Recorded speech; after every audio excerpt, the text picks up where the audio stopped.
Shalom, family. This is Daniel chapter 7. In the first year of Belshazzar, king of Babylon, Daniel had a dream and visions of his head upon his bed. Then he wrote the dream and told the sum of the matters. Daniel spake and said, I saw in my vision by night, and behold, the four winds of the heaven strove upon the great sea. The four great beasts came up from the sea, diverse from one another. The first was like a lion, and had eagle's wings. I beheld till the wings thereof were plucked, and it was lifted up from the earth, and made stand upon the feet as a man, and as a man's heart was given to it. And behold, another beast, a second, like a bear, and it raised up itself on one side, and it had, oh my God, oh God, excuse me, y'all.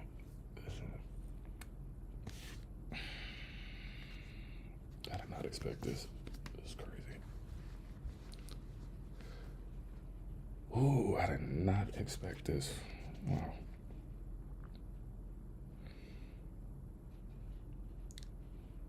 The first was like a lion and had eagle's wings. I beheld till the wings thereof were plucked, and it was lifted up from the earth, and made stand upon the feet as a man, and a man's heart was given to it. And behold, another beast, a second, like to a bear, and it raised up itself on one side, and it had three ribs in the mouth of it between the teeth of it. And they said thus unto it, Arise, devour much flesh.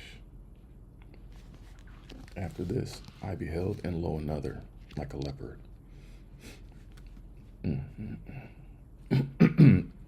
which had upon the back of it four wings of a fowl. The beast had also four heads, and dominion was given to it. After this I saw in the night visions, and behold, a fourth beast, dreadful and terrible, and strong exceedingly.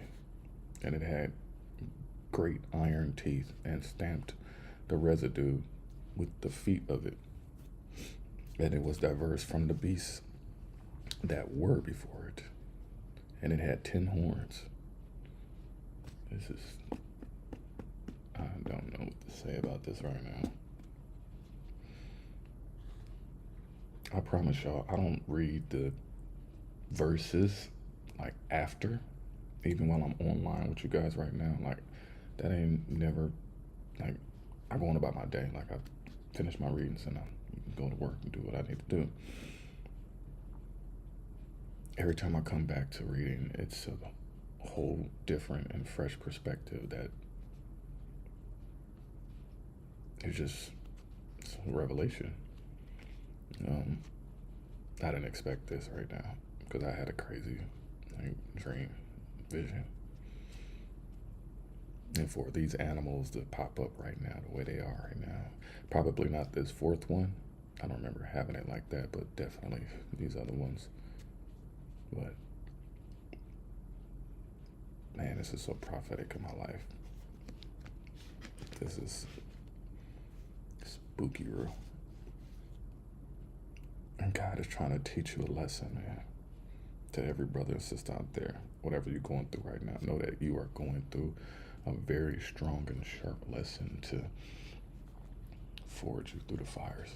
And I'm being forged through these fires right now. So I'm so thankful and grateful and humble, because I would have wanted it no other way. So when I cry, it's just tears of joy, knowing that either going to break down or break through. I considered the horns, and behold, there came up among them another little horn, before whom there were three of the first horns plucked up by the roots. And behold, in this horn were eyes like the eyes of a man, and a mouth speaking great things. I beheld till the thrones were cast down, and the Ancient of Days did sit, whose garment was white as snow. Wait, hold up. I beheld till the thrones were cast down, and the Ancient of Days did sit, whose garment whose garment was white as snow, and the hair of his head like the pure wool. His throne was like the fiery flame, and his wheels as burning fire. A fiery stream issued and came forth from before him. Thousands ministered. 1,000 ministered unto him, and 10,000 times 10,000 stood before him. The judgment was set, and the books were open. That's crazy. You can't judge a book by its cover. That's crazy. The books were open. We judge a book by its cover, and then when you open the books, you find out that you just read or came across the most phenomenal person in your life that changed your life. That's crazy, because this is definitely speaking to me right now.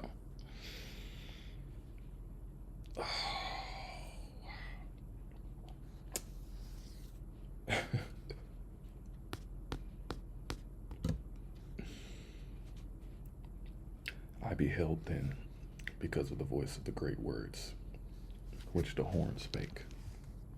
I beheld even till the beast was slain. I beheld even till the beast was slain, and his body destroyed and given to the burning flame. This is, oh my God, y'all.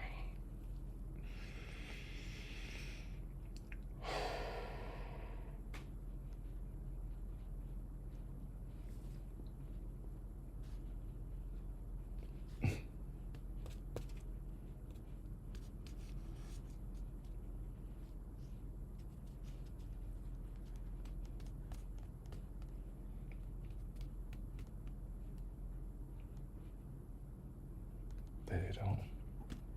That hit home.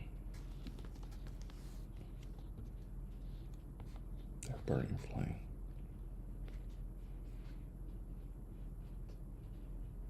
You cannot judge a book by its cover.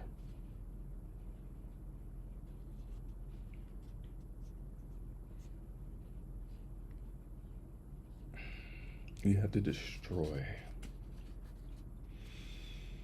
the judgments that we have for the book covers. You have to destroy the judgments that you have for any and every book cover, because you don't know what is in that book. I have judged many book covers. I definitely had a prophetic dream.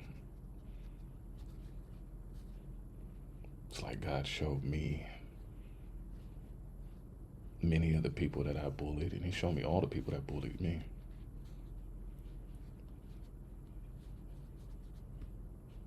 The amount of times that you get judged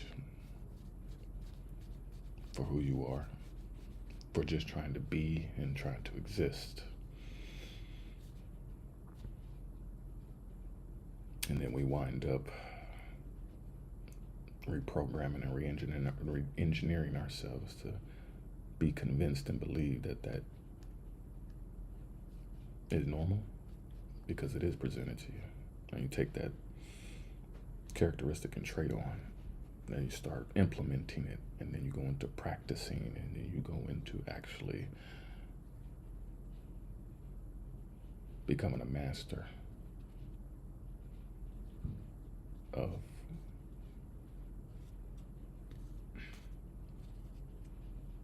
you become a master of,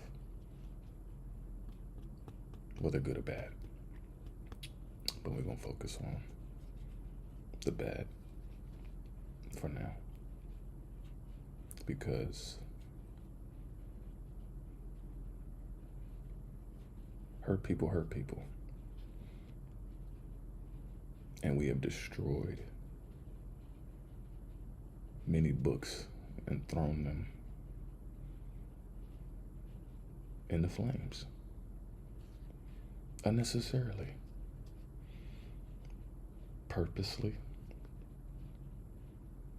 out of our own trauma, anger, clout chasing. You have to burn that beast out of you. And I realized that, man.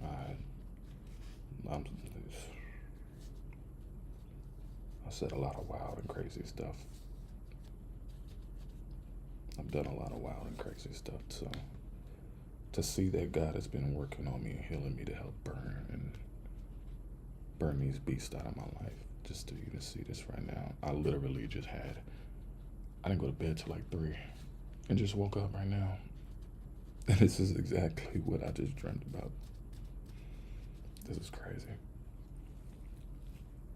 Oh, man.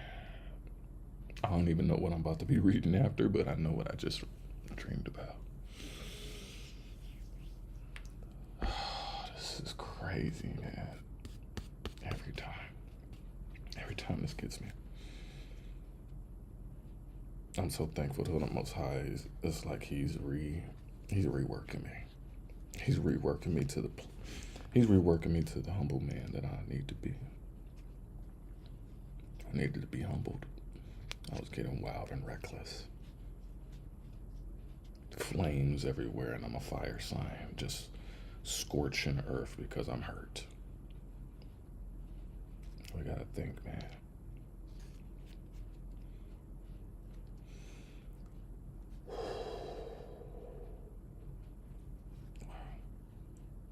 As concerning the rest of the beasts, they had their dominion taken away, yet their lives were prolonged for a season and time. So we keep these beasts alive. They become a shell. They become a shield. They become our protection for the frailties and insecurities. They uphold the rejections and the delusions until they gotta get burnt away.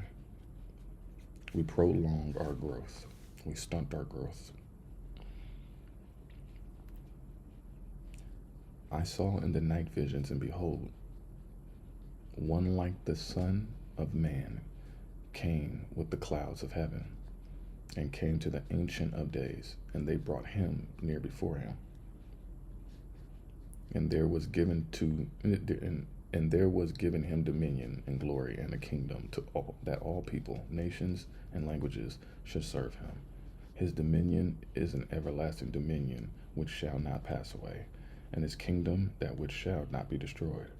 I, Daniel, was grieved in my spirit in the midst of my body, or literally its sheath, to my body, and the visions of my head troubled me.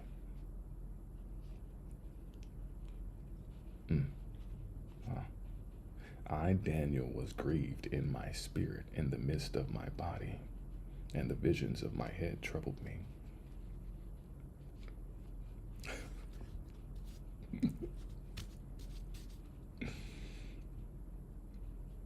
Something about, this last couple days, or I guess I feel like I've been troubled by my stupidity,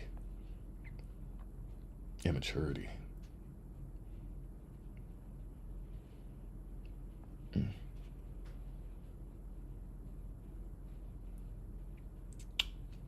No true incubation of my emotions, the toxicity, to being a bully and stuff like that.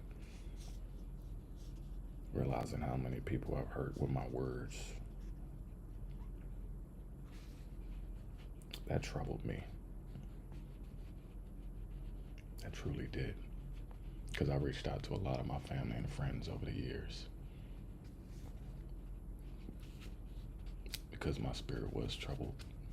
I had been struggling a lot with a lot of things. I kept it to myself. So I guess I could just be honest about it, I guess. But just trouble and all. Troubled by the stupidity of me not being better than I could have been and should have been. And I guess I've felt the need or the urge to reach back and have remorse, compassion, understanding, forgiveness of myself for even partaking or behaving. So to be grieved in my spirit, it prompted me to get on the horn,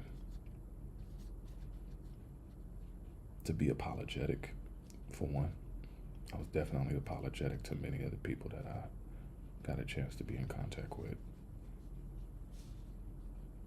I was very thankful. I think that's why my spirit was grieved, because I was really thankful. Just life is short, and I do appreciate everybody that I have had in my life, even if this is for a reason, a season, or a lifetime. Because I have lost at least the most important people in my life. And so to not have anybody to really talk to, I guess getting online is the best opening up the valve. But being able to have an amazing conversation with the Most High has brought me peace, has brought me the ability to heal. When you are able to really go head on, not to flank around or go around obstacles, just to go head on, just to admit your faults. I know I'm sorry. I know I've been an asshole. I know I've been stupid. I know I've been stubborn. I know I've done and said a lot of things I shouldn't have done and said. And we live and learn, As a kid, we think and kids do stupid things, do immature things. And I know I haven't fully matured into my masculinity, my manliness and stuff like that. Don't get me wrong, it's there. It ain't gone nowhere, but just knowing that there's always room for improvement and development, but knowing that when your spirit is grieving, that mental real estate will start getting occupied with all of your wrongdoings and starts presenting in full HD how you need to rectify them. Sometimes you may not actually get a chance to actually, apologize. Sometimes you just gotta let it be and move on. And just take that as a lesson. But if you do have an opportunity, because, life is short and life is precious, and what we do with it, what we think about it, and when we say about it, does mean it does matter. And those interpretations come out figuratively, subliminally, subtly, blatantly, figuratively, and I just know that if your mind is troubled, you need to find a way to fix it.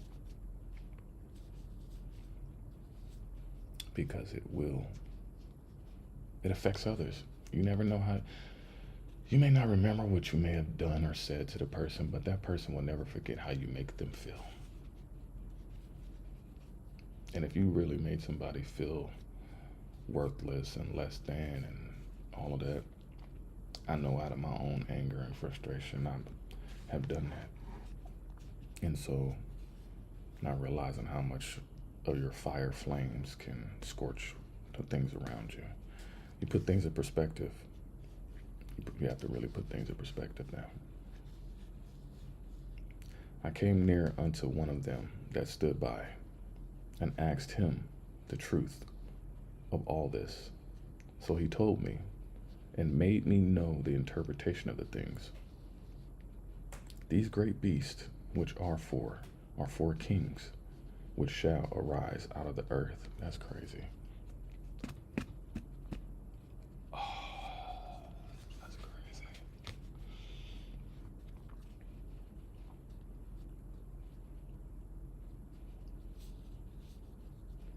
Mm-mm-mm.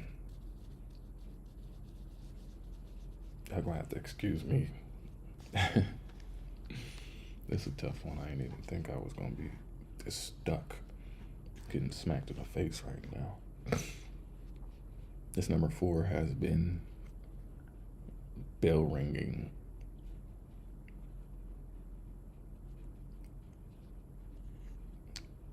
It's crazy because the four kings, almost like their forefathers, and then the Father. I guess speaking on a masculinity, and I guess I have been reaching out or seeking the guidance or the wisdom by my forefathers, whether it's my biological father, my godfather, my pseudo father, my great grandfather. At least those are my forefathers that really do help me in times of need. And it's like they're the bricklayering in my life. And it helped me stay connected and rooted with the Father. And so I've been really thankful for that, for the men in my life that have kept me in some way, somehow rooted with the Father, with the King of Kings.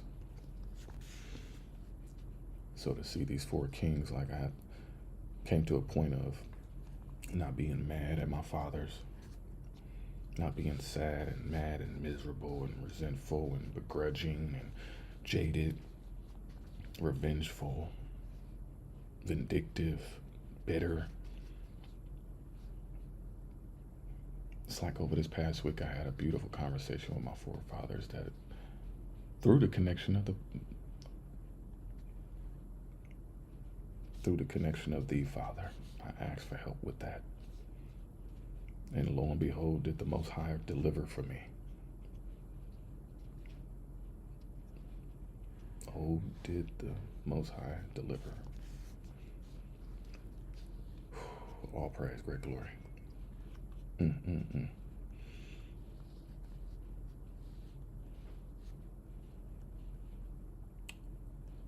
But the saints of the Most High shall take the kingdom and possess the kingdom forever, even forever and ever.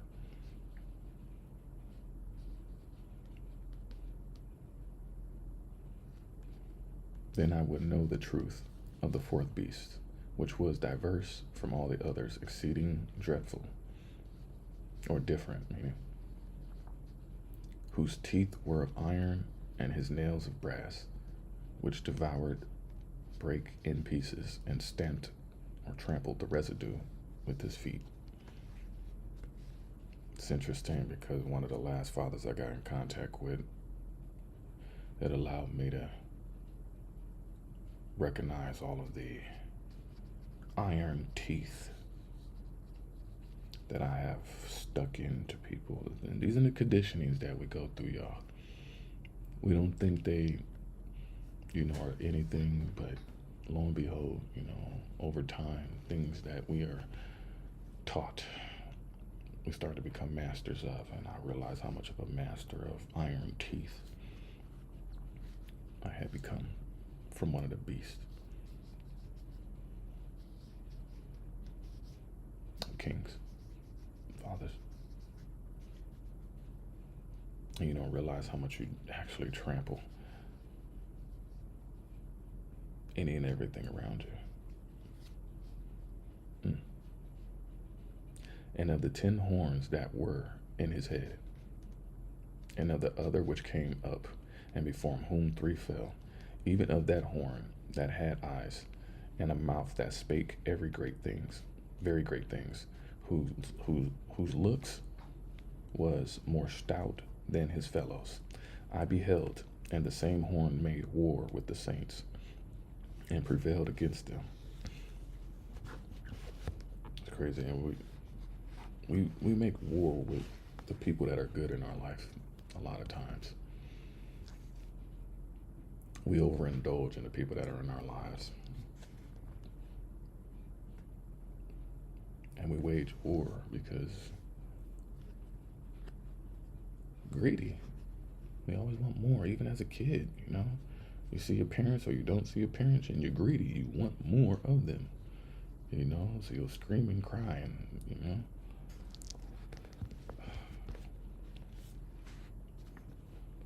Until the Ancient of Days came. The judgment was given to the saints of the Most High. And the time came that the saints possessed the kingdom.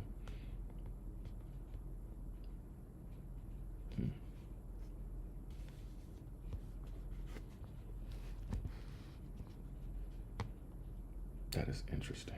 I literally just watched a video about this. How the first shall be the last, and the last shall be the first. Do unto others as you would want them to do unto you. Oh, and you will reap what you sow, and you get what you deserve, whether it's good or bad, and I deserve everything. Whether it's good or bad. I receive it, Most High. Thank you.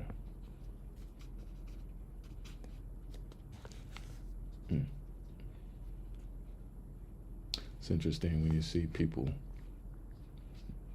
that you used to hurt are now successful. Or the people that hurt you are now seeing you successful. It's interesting how karma works that way.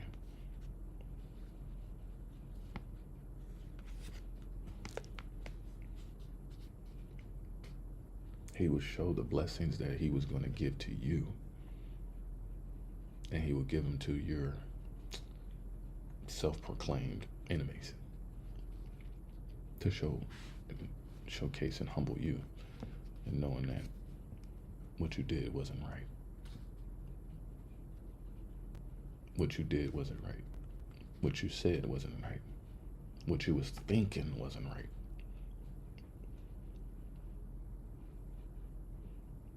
That's the 3 trifecta. You can't get away from that. Even if you don't act on it, you still thought it. Even if you didn't say it, you still thought it. Even if you was thinking it, you still thought it. You gotta burn that. You gotta burn that. You gotta destroy that body of work that has been destructive. Not only to yourself, but to other people. Sometimes we don't recognize how much damage we may have caused others. Man, I used to get bullied, and then I became a bully. And that just breaks my heart that I would become the thing that, and it's crazy because when you think about any other perspective, man. And I, thank you, God. I'm sorry, y'all. This one hurts.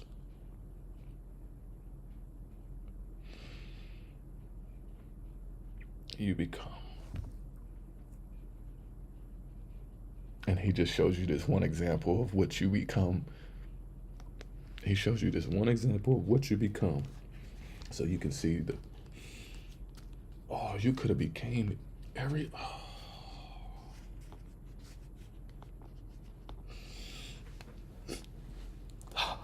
I don't like that. I don't like that one. That one hurt. Oh, man.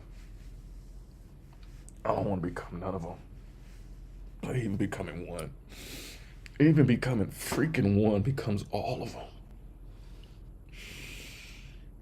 Oh, why would you? Oh, that one hurt. Man.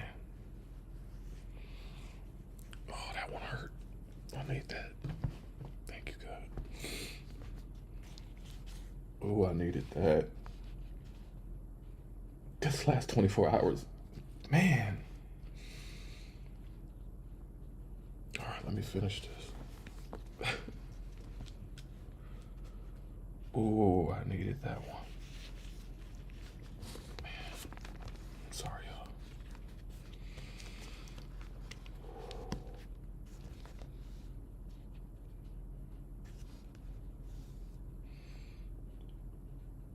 Oh,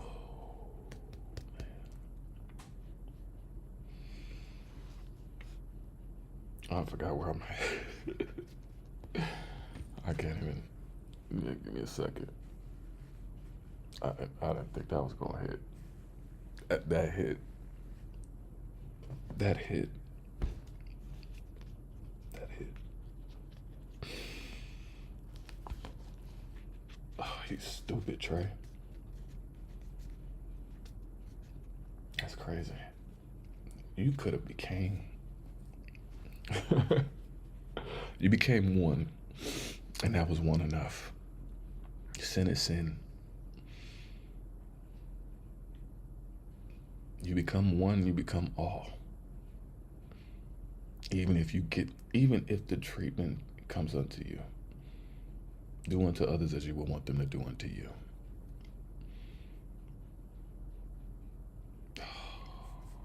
Wow. I don't even know what to say. I know what to say, but I didn't think I was I didn't think I was I didn't think I was gonna be on live having to do live shadow work. This is what it is, y'all. I ain't got nothing to lie about or hide, but I'm just like, I don't even want to say I'm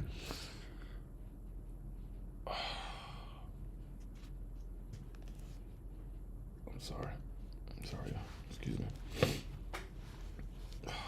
That was not it.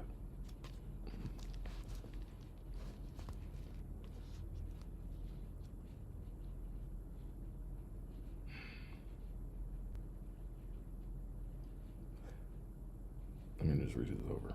I think I got lost in my own head, y'all. Yeah, I mean, until the ancient of days came, the judgment was given to the saints of the Most High, and the time came that the saints possessed the kingdom.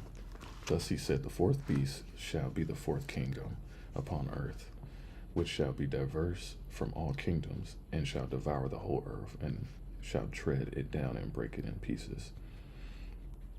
And the 10 horns out of this kingdom are 10 kings that shall arise, and another shall arise after them. That number 10 is definitely the destruction. Just even in my own thought process right now, like how much just destroying these kingdoms that I built of stupidity, ignorance, stubbornness, arrogance, narcissism, anger, greed, lust, infidelity, lying, not lying, cheating, stealing, killing my own life and spirit, and killing other people's lives and spirit around me. This is crazy. I needed this right now. This is.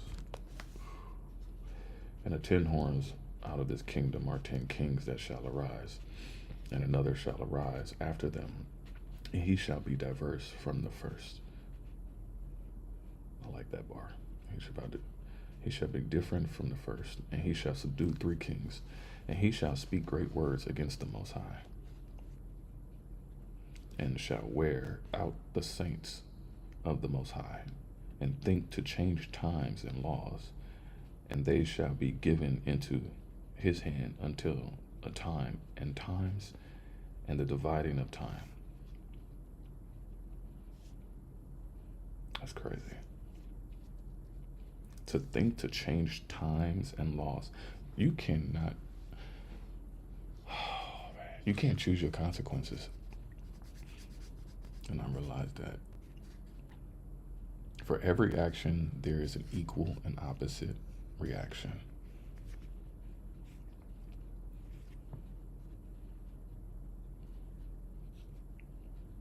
When you hurt somebody, or when you are hurt, a lot of times it does stay forever.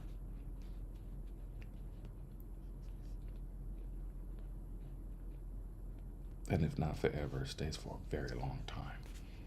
And if not that, it stays for a reason for you to address it. Yeah.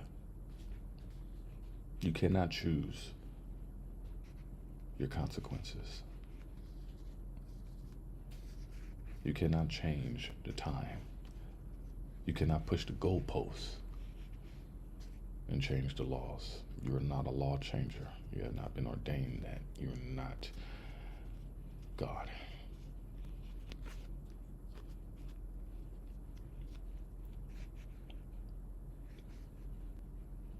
I know the behinds down here try so hard to. That's envy. We envy the gods. That's crazy. Huh. We'll sit there and envy the Most High by trying to create skyscrapers, towers, Babylonian towers to scrape the heavens. We'll make adjustments to our bodies because we're not impressed by what God gave us.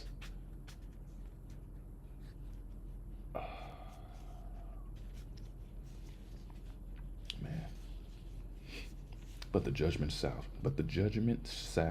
sit, and they shall take away his dominion to consume and to destroy it until the end. And the kingdom and dominion and the greatness of the kingdom under the whole heaven shall be given to the poor of the saints of the Most High, whose kingdom is an everlasting kingdom, and all dominions shall serve and obey him. Hitherto is the end of the matter. As for me, Daniel, my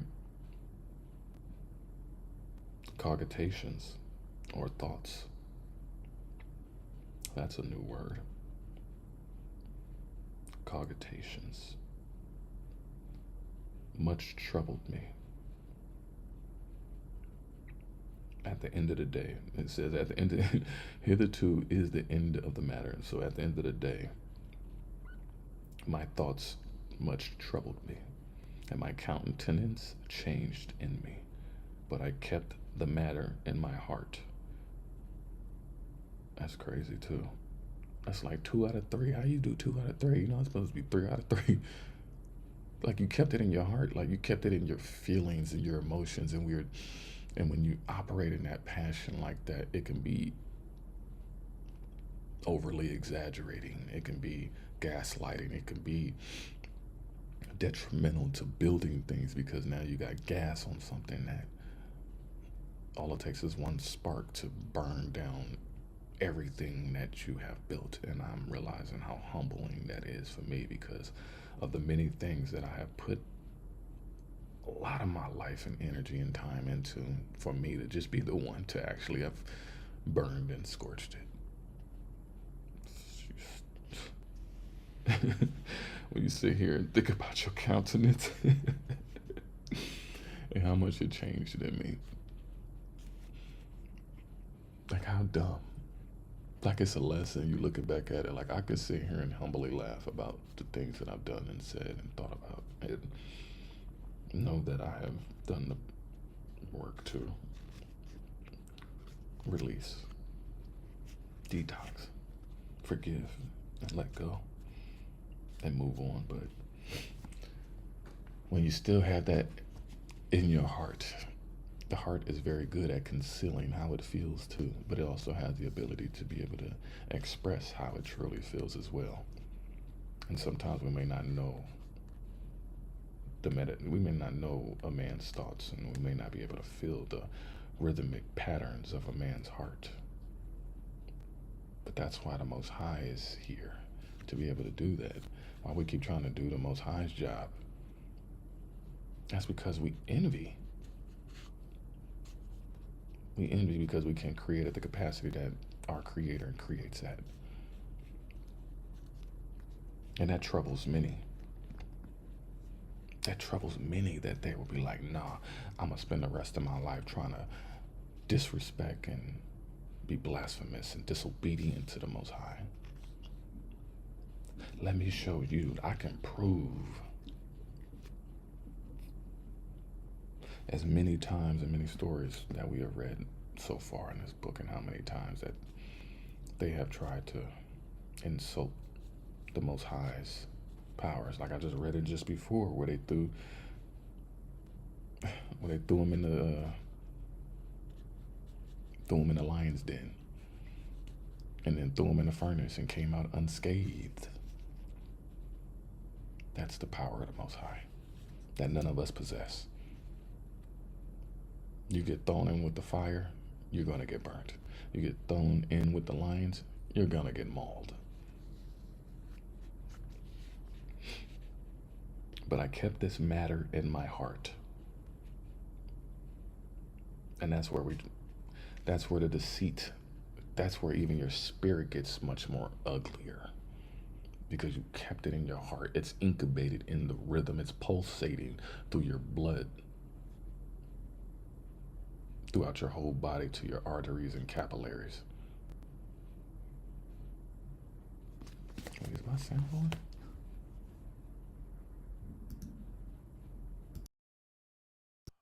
Can y'all hear me? Please let me know. Oh my goodness, I completely forgot about that. Just that quick. All right. Yeah, it took a minute. Yep, I needed that. right off the bat. Chapter 8. That took a minute. That took 40. Man. In the 3rd year of the reign of the king Belshazzar, a vision appeared unto me, even unto me, Daniel, after that which appeared unto me at the first. And I saw a vision. And it came to pass, when I saw, that I was at Shushan, in the palace, which is in the province of Elam. And I saw in a vision, and I was by the river of Ulai. Then I lifted up mine eyes, and saw, and behold, there stood before the river a ram, which had 2 horns, and the 2 horns were high, but one was higher than the other, and the higher came up last. I saw the ram pushing westward and northward and southward, so that no beast might stand before him. Neither was there any that could deliver out his hand. But he did according to his will, and became great. And as I was considering, behold, a he-goat came from the west on the face of the whole earth, and touched not the ground. And the goat had a notable horn between his eyes. And he came to the ram that had 2 horns, which I had seen standing before the river, and ran into him in the fury of his power. And I saw him come close unto the ram, and he was moved with rage against him, and smote the ram, or attacked the ram, and brake his 2 horns, and there was no power in the ram to stand before him. But he cast him down to the ground and stamped upon him, and there was none that could deliver the ram out of his hand.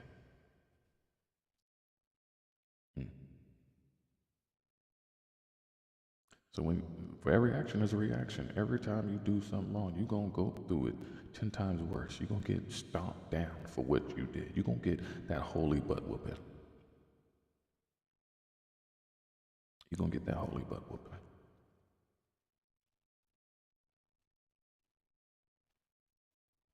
Therefore the he-goat waxed very great. And when he was strong, the great horn was broken. And four it came up, four notable ones toward the four wings of heaven. And out of one of them came forth a little horn, which waxed exceeding great, toward the south and toward the east and toward the pleasant land. And it waxed great, even to the host of heaven. And it came down, and it cast down some of the host and of the stars to the ground, and stamped upon them. Yea, he magnified himself even to the prince of the host, and by him the daily sacrifice was taken away. And the place of his sanctuary was cast down, and a host was given him against the daily sacrifice, by reason of transgression. And it cast down the truth to the ground, and it practiced and prospered. Then I heard one saint speaking, and another saint said unto that certain saint which spake, How long shall be the vision concerning the daily sacrifice? Let me say that again, hold on. Then I heard one saint speaking, and another saint said unto that certain saint which spake. That's funny, my bad. How long shall be the vision concerning the daily sacrifice and the transgression of desolation, to give both the sanctuary and the host to be trodden under foot? Wow. Then I heard the Holy One speaking. How long shall the vision concerning the daily sacrifice? That's crazy.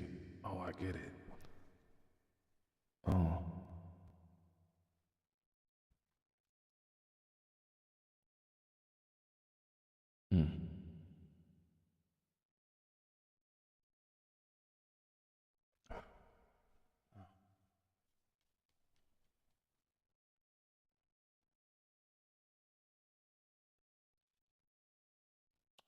Well, we always question the Holy One instead of just walking by faith and not by sight. Even if you got the vision, you're not moving with faith. It's like you're questioning God. Like you don't trust him to do what he do and make sure you're good.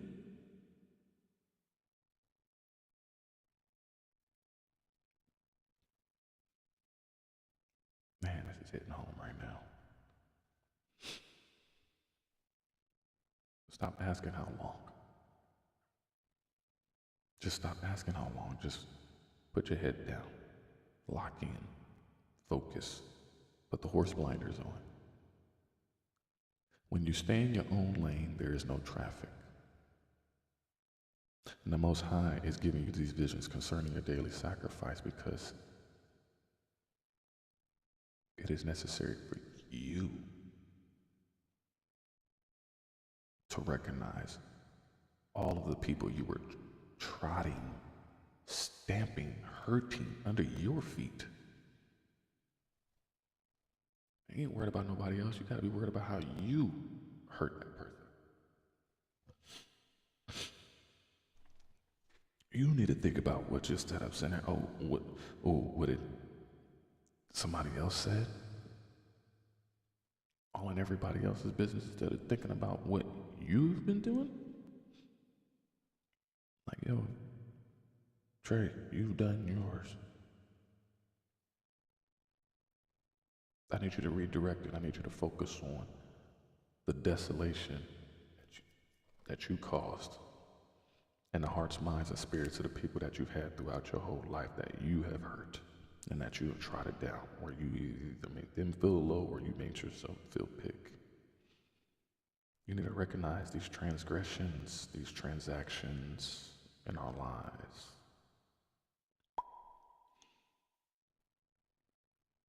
And then we get mad when we're in prison, when we're in spiritual prison.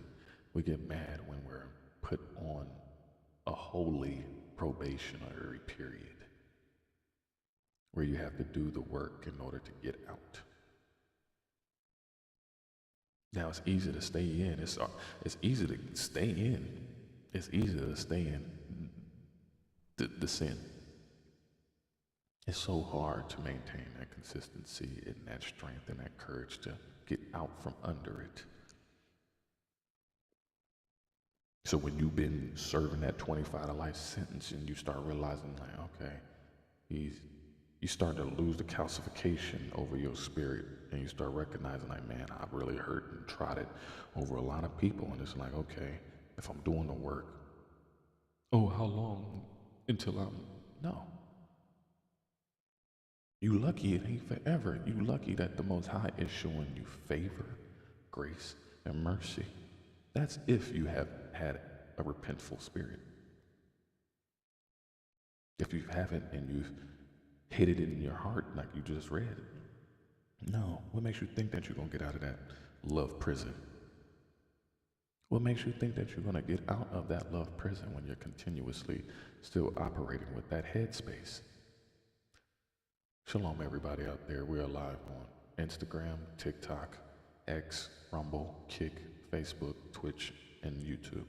Thank you all for attending. All praise to the Most High. Think about the people that you have trodden under your feet, that you've hurt, that you've mistreated, that you've bullied. That's all I've been thinking about is the people going down a whole line of people I've said horrible things to and I've bullied.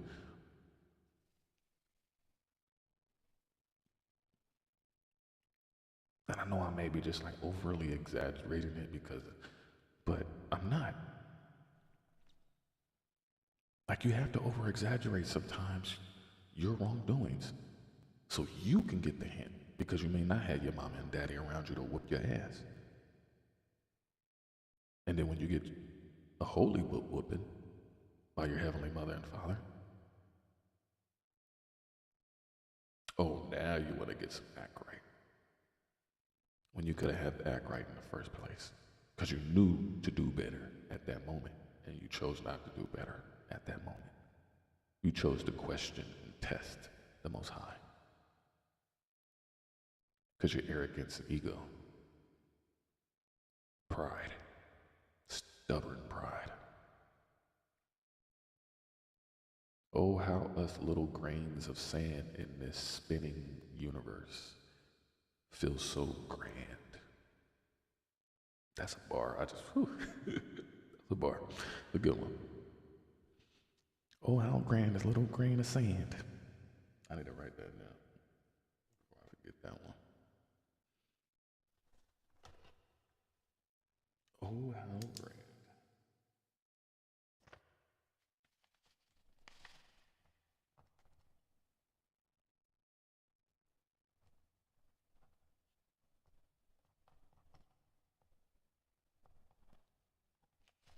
I still write things down, y'all. I love writing things down. Obviously, I'm a writer, but man, you got to think about what you do and say before you do and say it. And this internet has provided so much anonymity to allow people to kind of partake in these evil festivities of being able to trodden down people, how much we even tear down each other. This has given us so much free reign and access to be evil and diabolical. And our 7 deadly sins have been weaponized against us. And they've become weapons for us to utilize, not only on ourselves, but for our loved ones and the collective as a whole, as a community. Gotta think about how much trodden we've done down to ourselves. I've done a lot of trodden down on myself because I am remorseful. I am repenting.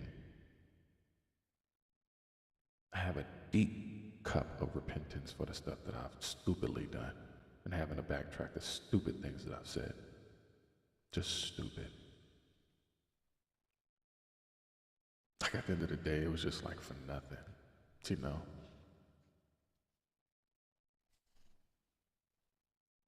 But that's where the visions come in and where it wakes us up. And even when it's a vision that comes in, it requires action.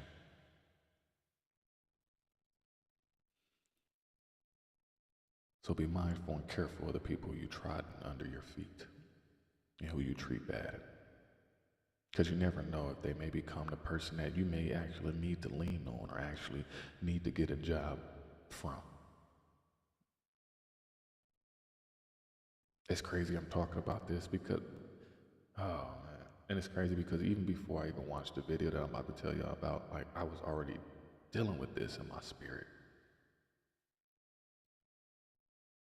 And then I saw a video with Michael B. Jordan, and he was on a red carpet, and he saw this chick who used to bully him back in high school. I used to get bullied by some black women back in school.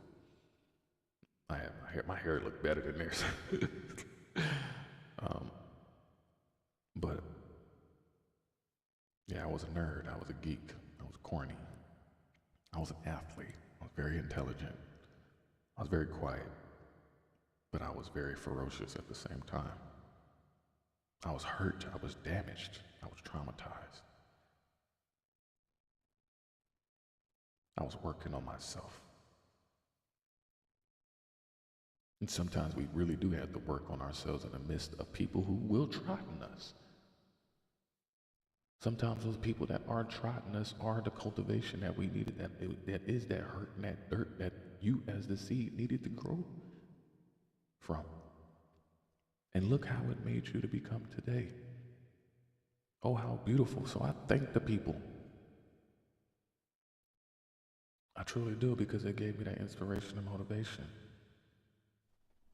But in the same token, I feel sorrowful for the people that I may have done this to. And then you get older and you see the things that people that have done to you, and it's like you have pity on them, because it's like, I know that there's a very strong possibility that I'm in that circumstance myself, or I could be in that circumstance myself, and people will take that lightly. Don't make fun of the people that you have the susceptibility of being in the same, being on the same bus bench. It's like you talk mess about this person, but you're on the same park bench that they are. That's crazy.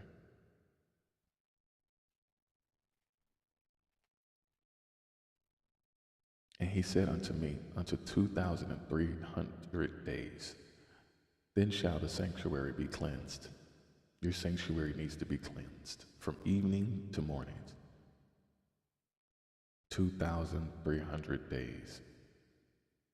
2,300 evenings and mornings. I don't even know how that, I'm gonna have to do my numbers on that, but matter of fact, let's try it out now.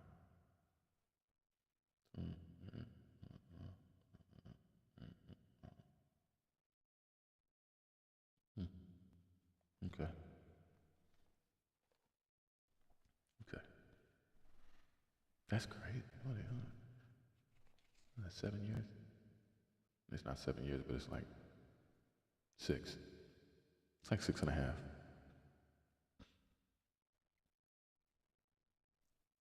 But it took that many, but it took that long for you to clean out your sanctuary. That's crazy.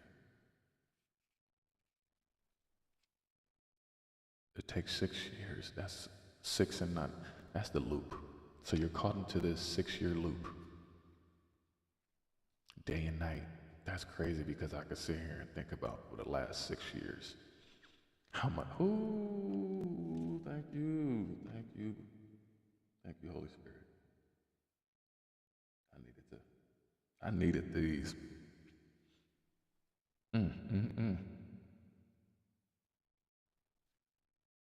So for the last 6 years, it has been that, wow, from evening. Then shall the sanctuary be cleansed. And it came to pass, when even I, Daniel, had seen the vision and sought for the meaning, then behold, there stood before me as the appearance of a man.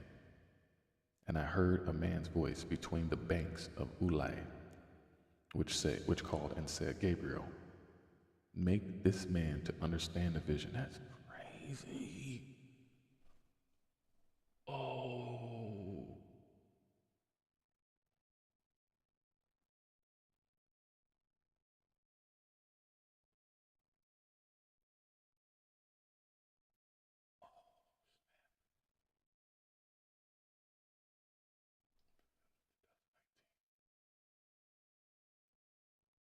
oh man, that's 2019. Oh,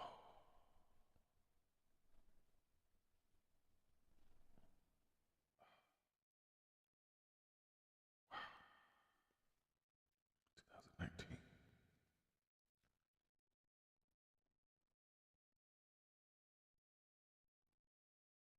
Oh,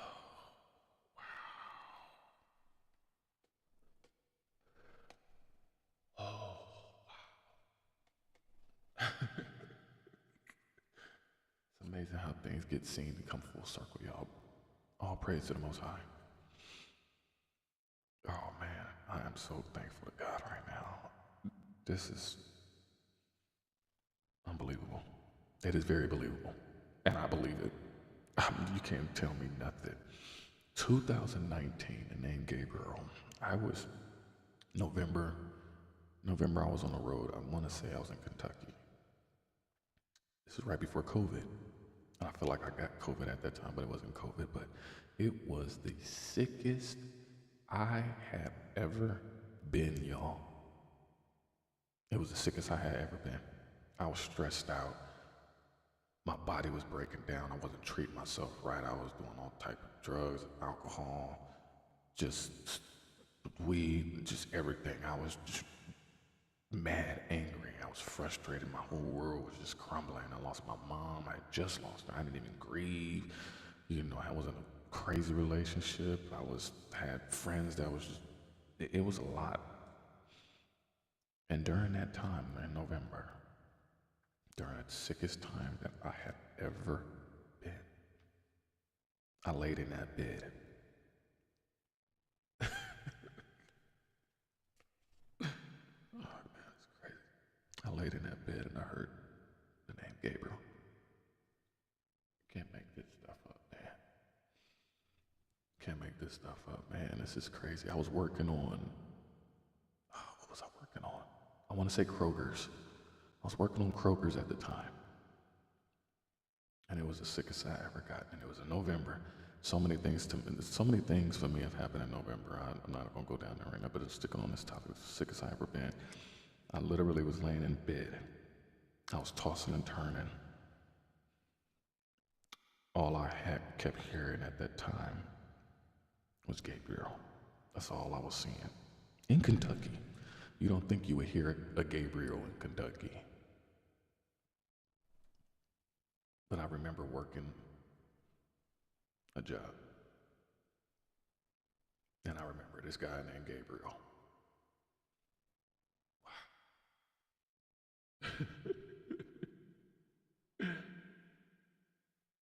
Oh, wow. God is good, y'all. So from that point on, I have been going through this rigorous spiritual boot camp of healing myself and getting clean and clear, cleaning my sin. I've been literally trying to clean my sanctuary this whole time. It was the sickest I've ever been. I had kidney stone. I had a kidney stone. It was bad, y'all. I had a kidney stone. I had pneumonia. I really thought I was going to die. And Gabriel is the angel of healing. Can't make this up, y'all.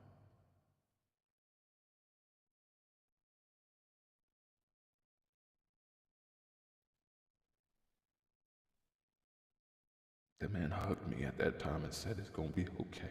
It's like the guardian angel of Gabriel healed me. It's like he gave me something, but it was like, it was like a spiritual vaccination. He's like, I want to infect you with the poison in order to cure you with the cure. I met this man named Gabriel. Not even knowing. I wasn't even spiritually inclined as I am now. So to be sitting here thinking about this right now, like God gives you downloads and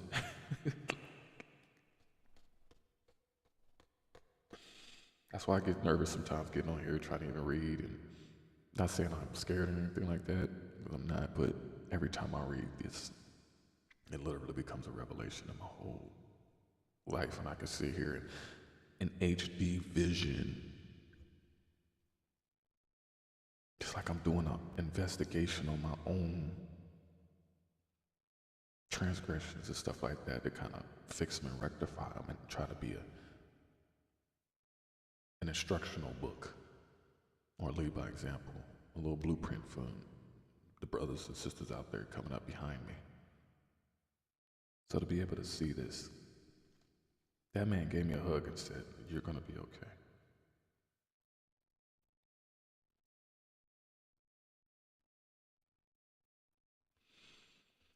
And I heard a man's voice between the banks of Ulai, which called and said, "Gabriel, make this man to understand the vision." Thank you, Gabriel, because I understand the vision right now, sir.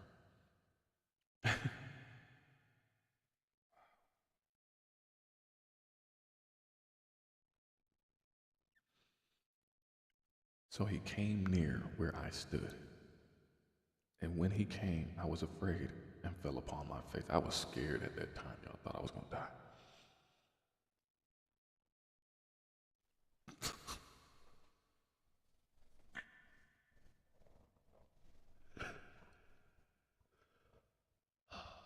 Man, it's crazy.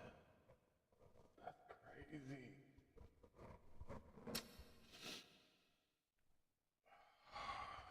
is crazy.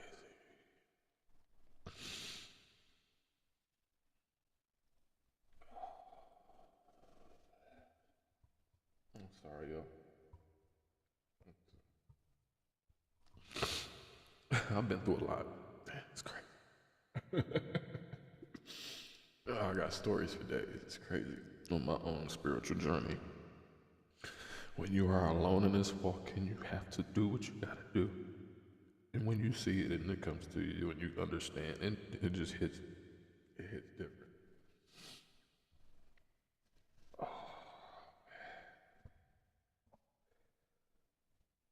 Oh man.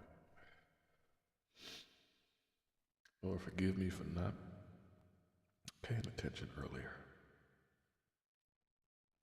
Forgive me, Lord.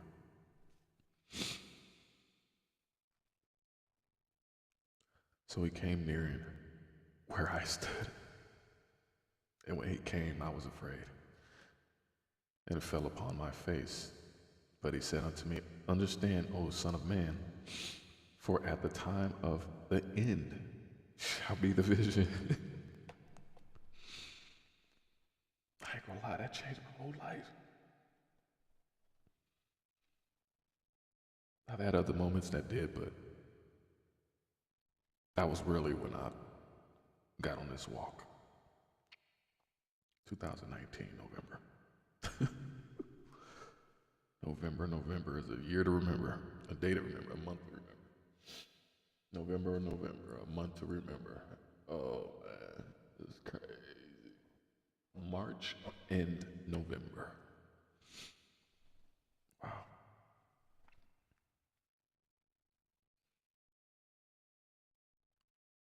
Now, as he was speaking to me, as he was speaking with me, I was in a deep sleep, and I was on my face toward the ground, but he touched me and set me upright. I was, I was in a deep sleep. I was in a deep depression. I didn't know where my life was going. I didn't know what to do. I didn't know what I was doing. 2019 was crazy because that was the year I didn't get a chance to go to the Grammys. I had a lot of reflection function that year.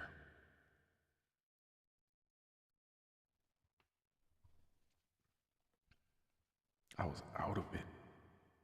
And that one spark of a moment woke me up.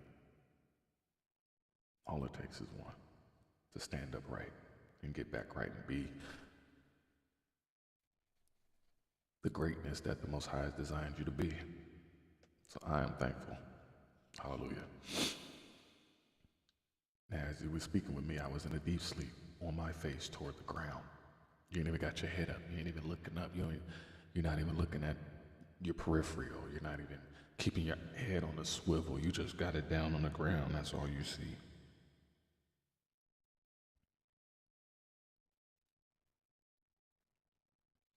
But he touched me and set me upright so I can see. So you can see the slumber that you was in. So you can see the error in your ways. So you can see how you've been talking and to people, to yourself. Stand you upright so you can have a straight spine. Not to be spineless. Let me make sure my sound is good. Okay, we still good, y'all. Okay. Ooh. My nose is running. I get emotional when I get this, man. I don't care. Ain't no shame in my game. I watched it. I love and fear our God. And what he's brought me through. He's allowing me to see visually see and help me to remember how much he has gotten me through and what I've gotten through. And to not take for granted and be grateful of what I have gone through. I'm realizing that. Wow. And he said, behold, I will make thee know what shall be in the last or in the latter time. He said, I will let thee know what shall be in the latter time.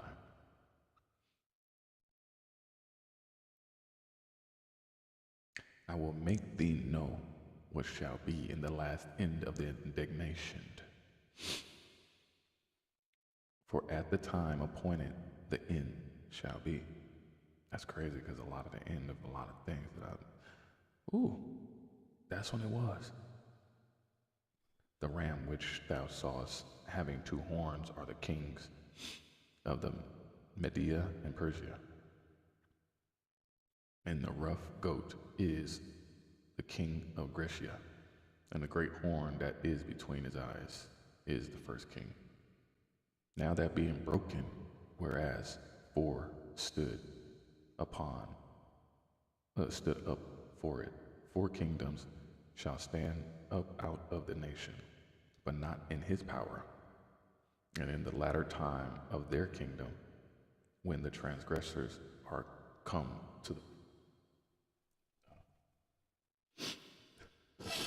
I got no tissue. It's crazy. It's not boogers. When the transgressors are come to the full, a king of fierce countenance and understanding, dark sentences shall stand up, or riddles.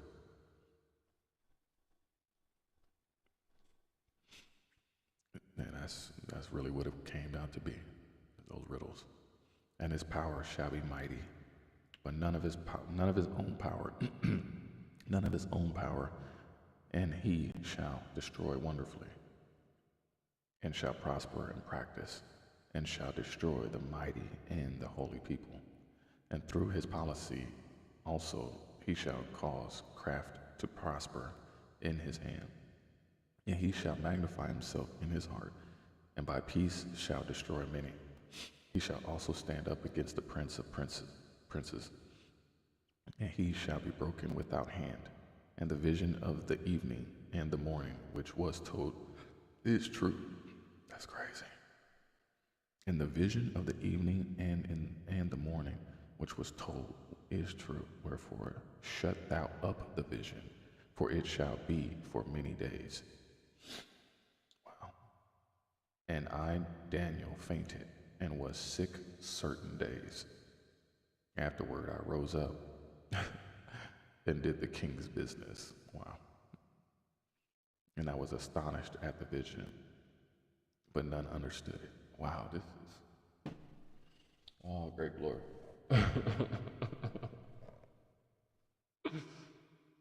Oh, thank you, God. Thank you, thank you, thank you. Oh, thank you, thank you. Baruch Hashem, Baruch Hashem, Baruch Hashem, Baruch Hashem.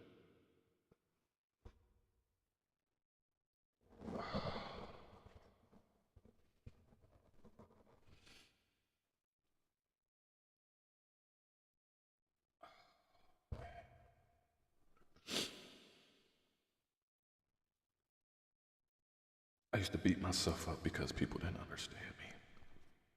And I used to beat them up because they didn't want to understand me. You know, whether figuratively or literally, verbally, you know, and just to be astonished by what the Most High has done in my life, to try to be a testimony. Ezekiel 33, when you're blowing the horn, and people don't understand it because they look at you like you're sick. Like when people finally address you as you're the one who's sick, or you're the one who's the leper, or you're the one who has the problems and the issues, that something is wrong with you. When really the Most High is working on you, and He's working through you to get to you. He's working through you to get to you, not to anybody else. In that moment, He's working through you to get to you. After He gets to you, you become an expressway for others behind you to get it. To understand that in your certain days, when you literally have been broken down to the broken downness of broken downness, and you're able to rise up from those ashes to do the King's business, to do the Most High's business. Oh, great glory. It's funny how we double dutch and we pussyfoot and tiptoe around the divine purpose that the Most High is supposed to do for you.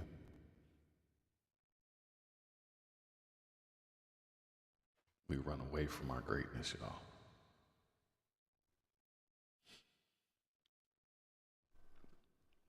I knew that I was supposed to be a high priest. I didn't know how to be a high priest. I didn't know what to do, where to start, who I needed to reach out to at least help me cultivate that. I didn't know up until 2019, and then I saw a channel and it helped guide me.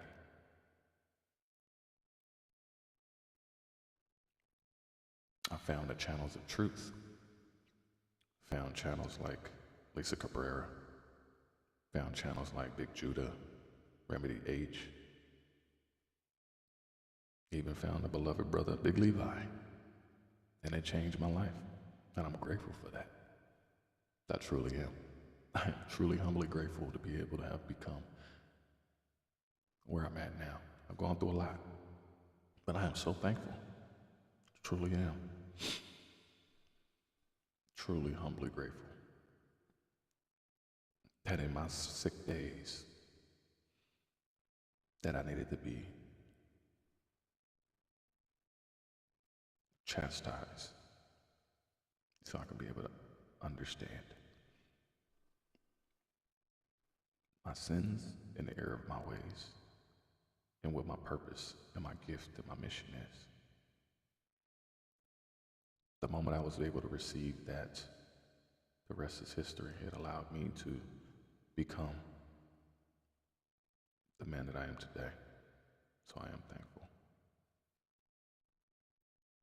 To all of my friends and families, my forefathers, my ancestors.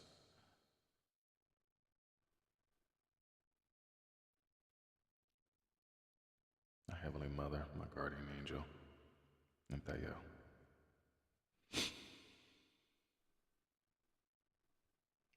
It's deep.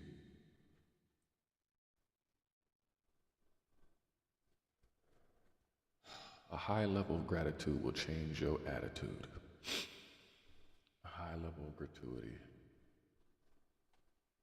will make a new me.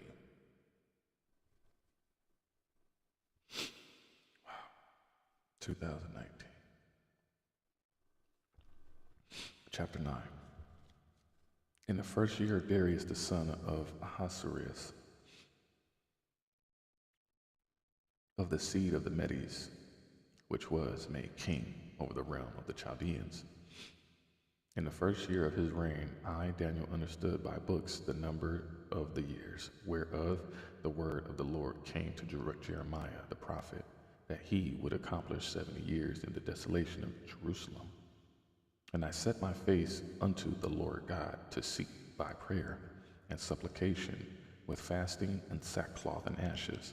And I prayed unto the Lord my God, and made my confession, and said, O Lord, the great and dreadful God, keeping the covenant and mercy to them that love him, and to them that keep his commandments.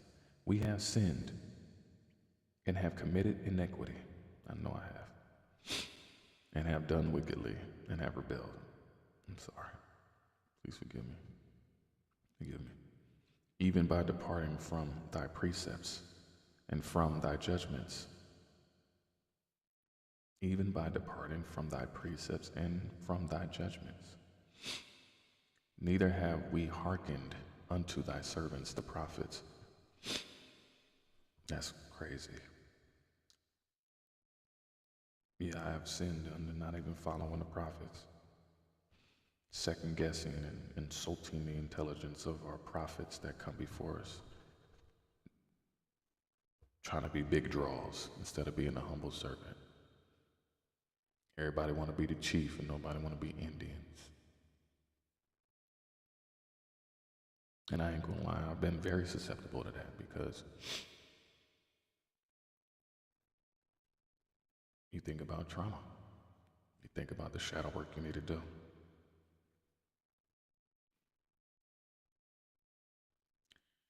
When somebody tries to take control of the life that you have, you put things in perspective. When somebody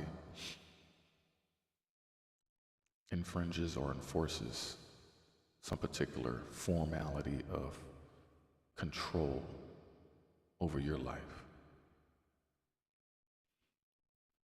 that isn't the Most High. It will do a number on you. I know it did a number on me. That somebody can stab a 4-year-old and almost take control of his life.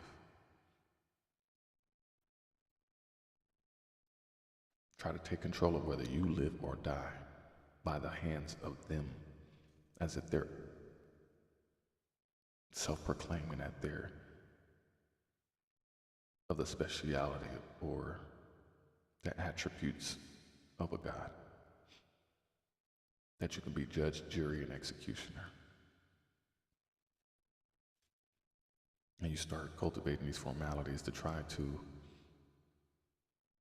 brigade or blockade it from ever happening again. And it creates this PTSD, this post-traumatic,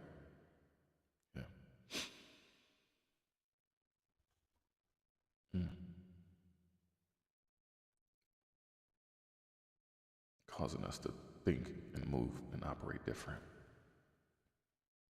For somebody to take your innocence, especially as a young kid, when a person violates you and they take your innocence and you don't feel like you never had the control over it, for somebody to partake in trying to take that and trespass on you. So yeah, you do get hardened. You do rebel. You do take on the wickedness as if that was thy judgment and deserving of. And that puts a perception and a perspective in a person that later on in life, if they don't catch it, it will affect your life moving forward. It will pass down generation to generation after you. Truly will.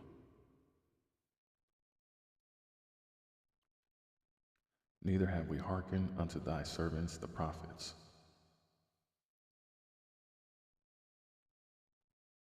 Neither have we hearkened, neither have we listened.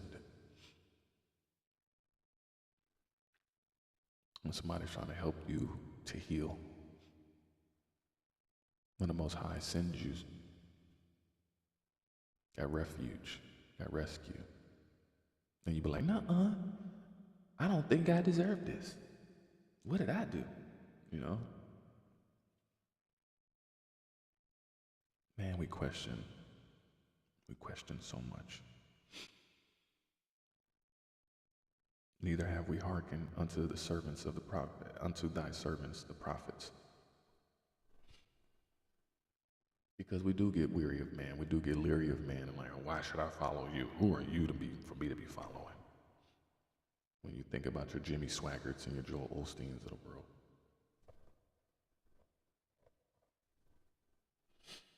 Like, who are you that I need to follow behind you? What's your spiel?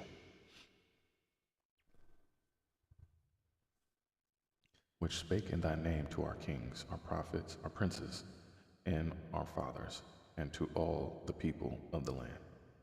O Lord, righteous belongeth unto thee, but unto us confusion of faces, or shame of faces, as at this day. It's interesting because I just got finished talking about earlier about Michael B. Jordan being bullied in school by a black woman. And then a shame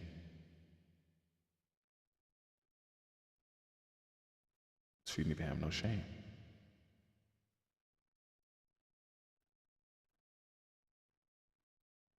Sometimes it's a slow burner. You know what I'm saying? Like, I guess they say like the bigger you are, the harder you fall.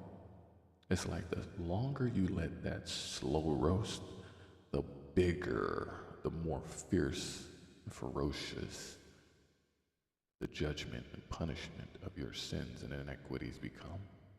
And when we don't just address them when we need to, yeah, the quicker you address it, yeah, it's gonna burn, yeah, it's gonna sting. Just like when you got an owie as a kid, and you scrape your knee, and your mama or your dad put alcohol and peroxide on your knee.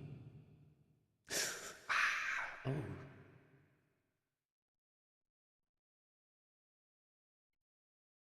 They put alcohol and peroxide on that wound, on that owie,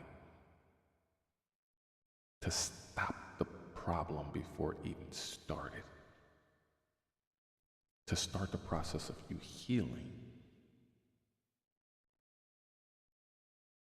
Now, if you didn't have that alcohol and peroxide, you didn't start the process of healing.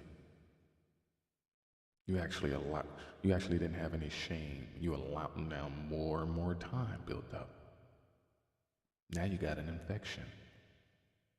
Now you got gout.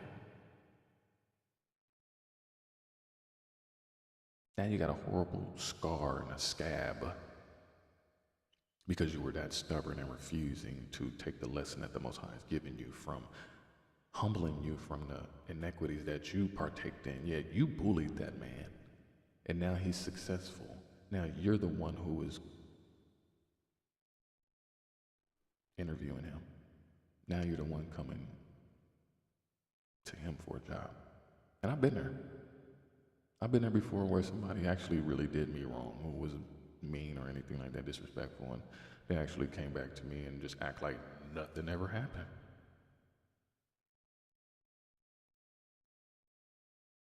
And then I have to put myself in that same perspective, and I have to cut myself down, chop my own tree down, because I have done that to others, my own self.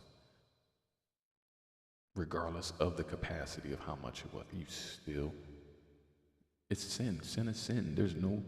There's no fluffing around any of these things because the world has legalized sin, because the world has made our sins affordable, because they are accommodating and they're convenient. We completely diverge away from the Most High. We completely ignore our morality, the laws, statutes, and commandments.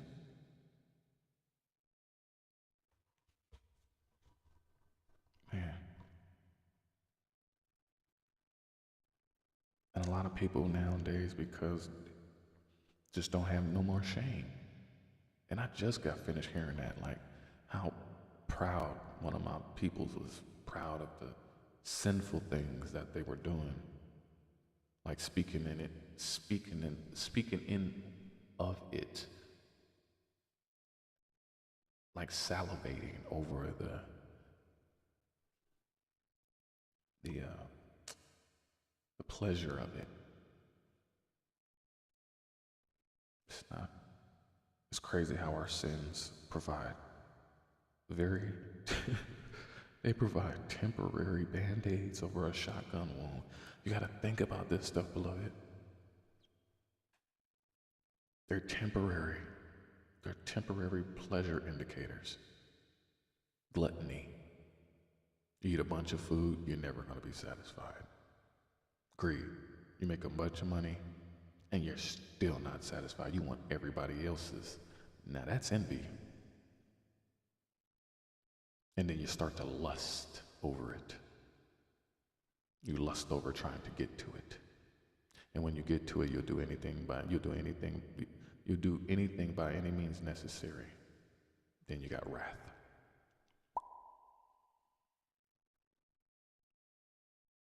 We've gotten slothful from even doing the work. We love a shortcut. We love an opportunity, a coupon to make our indulging of sin more reasonable, more practical, more justifiable. Man, we've gotten the game messed up. But many people ain't got no shame in their face. Will stand there and look you dead in your face and be a snake. And this is the year of the snakes. And you got many people who have been snake oil salesmen for a long time. For a long time. And this is the year of the exposure. This is the year where everybody's pushing all of their Texas Hold'em poker chips all the way in. We're barely through 2025. Prophetically, people don't even know what's going on in 2026. 2 + 2 + 6 is 10, y'all. 2 + 2 + 6 is 10. We're in a year to 9 right now where it is revealing the loops. We are in a year of the 9 where it is revealing the loops. You gotta pay attention to these things. I pay attention to so much stuff. I'm way out there. Let's go. O Lord, righteousness belongeth unto thee, but unto us confusion of faces, as at this day to the men of Judah and to the inhabitants of Jerusalem, and unto all Israel that are near and that are far off, through all the countries whither thou hast driven them, because of their trespass that they have trespassed against thee. Man, that's crazy. O Lord, to us belongeth confusion of faces, or shame, to our kings, to our princes, and to our fathers, because we have sinned against thee. Facts.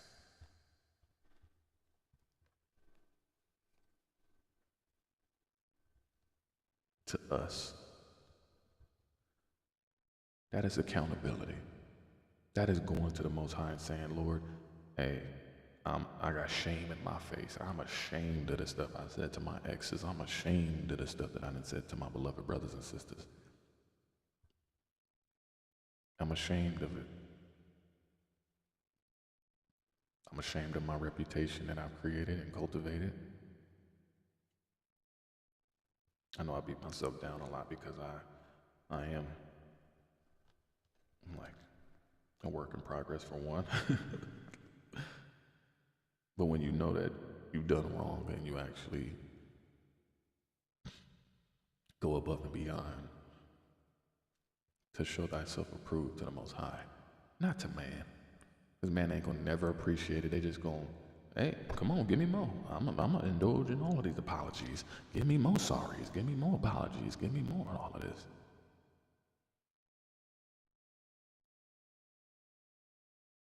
I go to the Most High with one.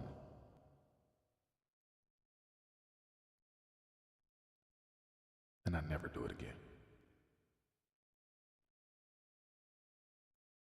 That's a meditation in my heart that I've made up in my mind, in my gut to act on and be like, Lord, I know I messed up and I am never going to do that again. Why? Because you have showed me favor, grace, and mercy in the midst of my sinful transactions. Please forgive me. Because if I don't do any of these things, if we don't do any of these things, like I said, it's going to become a thing where that scrape on your knee is going to become more infectious. It's going to become more infectious. We have operated with no shame in our game. The amount of women that are out here being 304s, that are out here prostituting and selling their bodies. The amount of men who are still out here doing the things that they're doing. We have gotten away from our true purpose and essence of who we are supposed to be. The amount of people that have no shame in allowing all of these spirits to latch onto you parasitically.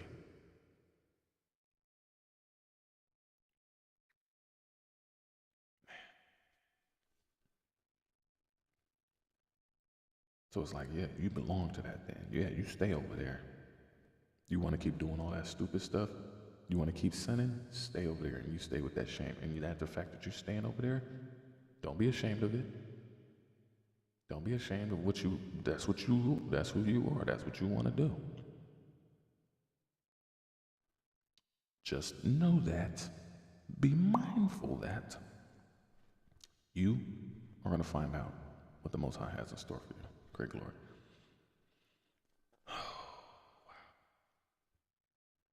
O Lord, to us belongeth confusion of faces, to our kings, to our princes, and to our fathers, because we have sinned against thee.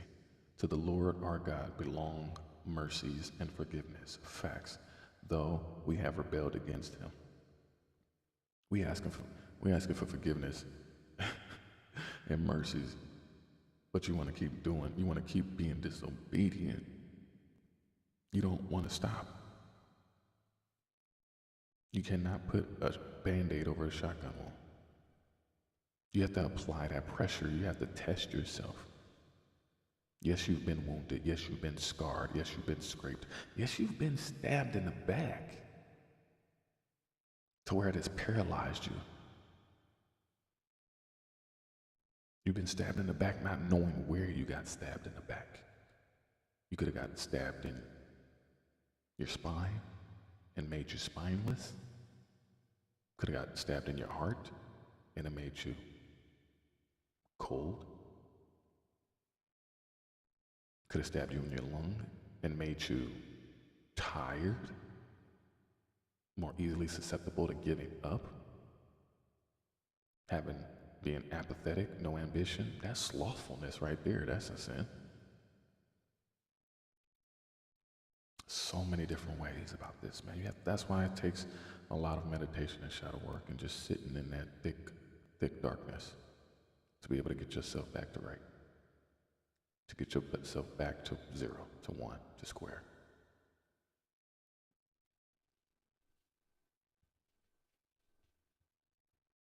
Neither have we obeyed the voice of the Lord our God to walk in his laws, which he set before us by his servants and prophets. And I just said that we have been not listening and taking heed to the servants and the prophets that walked these lands before us. How do you not take examples from the ones that walked before you? Like, oh yeah, they deserve that or anything like that. No. They went through that example to be able to show you, hey, they took that step when your scary ass didn't want to do it. And because they had the faith to step into the unknown, they had no fear. They were able to lay an extra brick moving forward for you. So when is it going to be? How long will it take for you to cleanse your sanctuary? Because it's 2,300 days, 6 years. It's the time to be coming out of the wilderness. Yep. The Most High gave us servants and prophets before us, and we just chose not to listen to the voice. We chose not to obey.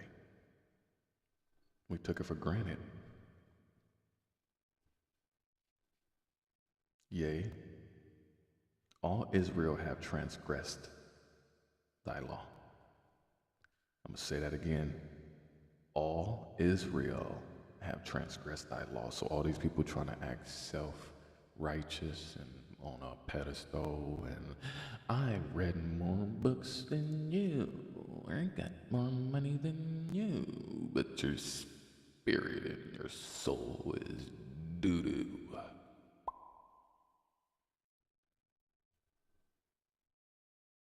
There have been many kings and queens before you that have tried to pay their way in the gates of heaven. This is way deeper and bigger. We all are standing in this line, in this cafeteria line. So yeah, all have transgressed. So to be thinking you're greater and you're bigger and better than anybody, shame on you. Yeah, like I said, people ain't got no shame. They prideful about it. Humility. I always say now that I'm humble yet hungry. I'm humble yet hungry. I'm hungry for the edification of this spirit and the word and the wisdom and the blueprint on how I can be obedient, how I can cleanse my sanctuary, how I can heal my heart so I can allow the positive intentional meditations to enter into my heart so that the Most High can see that authentically, not putting no wolves over sheep's clothing, because you have a lot of people who have already been doing that. And those people are going through their own judgments and retribution right now. And this is no longer is it the season to be able to, when in Rome, follow the Romans. No. When you see all of your homies and you see your parents, no. We are all alone in this walk, just like it says, all have transgressed. So we all are in this walk alone. You must walk with your own too. Now, if you stumble, you got family, friends, and you got the whole nation right around you to help uplift and support you. But all of Israel has transgressed. And the ones who act like they ain't never, those are the ones you need to be careful of. I could sit here and go down a whole list of all of the stuff that I've partaked in all my sins. I bear all my sins. I ain't got to bear this to the world. I ain't got to be online doing all of this. I can sit right there on my yoga mat and confess all of my sins and transgressions to the Most High, and He hears me. And that's step one, is accountability, to be able to step up and take accountability. I do this because we have to be able to show and teach the next generations.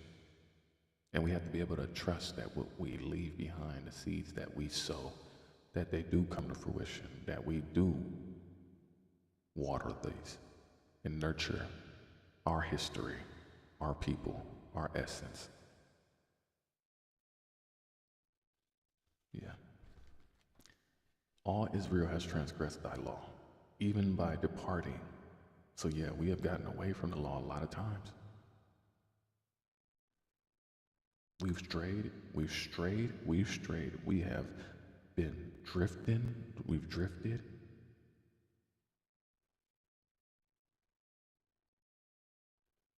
Even by departing, that they might not obey thy voice. Therefore the curse is poured upon us, and the oath that is written in the law of Moses, the servant of God, because we have sinned against him. So yeah, even therefore after it. You can't get mad that you're going through all these problems because you brought them upon yourself because you was hard-headed.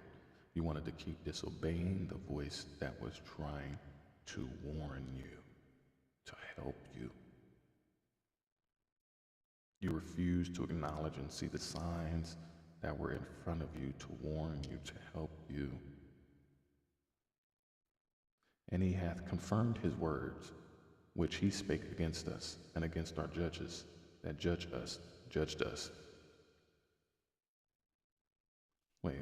And he hath confirmed his words, which he spake against us and against our judges that judged us, by bringing upon us a great evil. For under the whole heaven hath not been done as hath been done upon Jerusalem. As it is written in the law of Moses, all this evil is come upon us. Yet made we not our prayer before the Lord our God, that we might turn from our iniquities and understand thy truth. Facts. Therefore hath the Lord watched upon the evil and brought it upon us. The Lord our God is righteous in all his works, which he doeth, for we obeyed not his voice. So the Most High has been watching us. He's the one that is the judge, jury, and executioner. He is a righteousness that has literally given us the test. And he's scoping us out to see if we're going to obey or we're going to listen or we're going to do.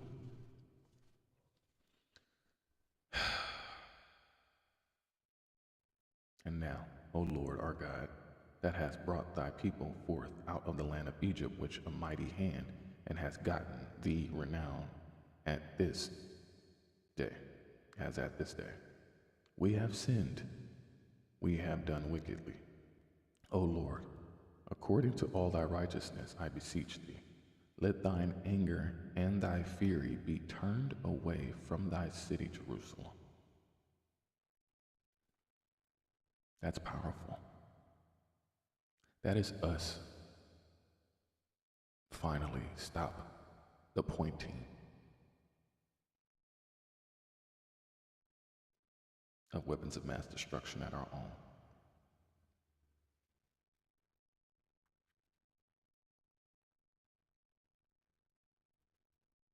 We have turned our anger against each other, our fury. We've blamed each other. We have accused. We have been convinced otherwise that our own,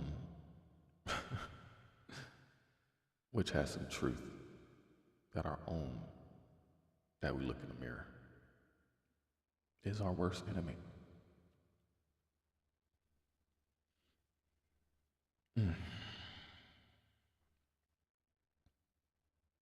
Thy holy mountain, because of our sins, And for the iniquities of our fathers, Jerusalem and thy people are become a reproach to all that are about us. Now therefore, O our God, hear the prayer of thy servant and his supplications, and cause thy face to shine upon thy sanctuary that is desolate for the Lord's sake. O my God, incline thy ear and hear.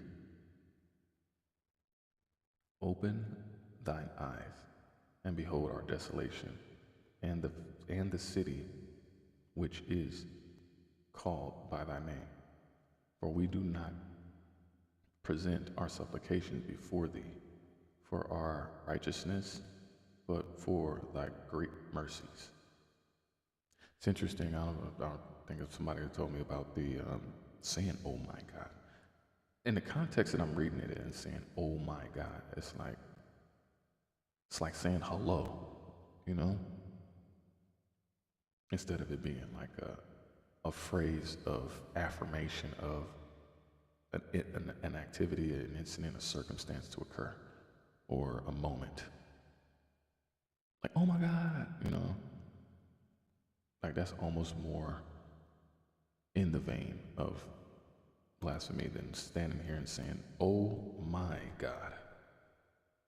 You know, it's like completely different when the words are powerful. The inflections.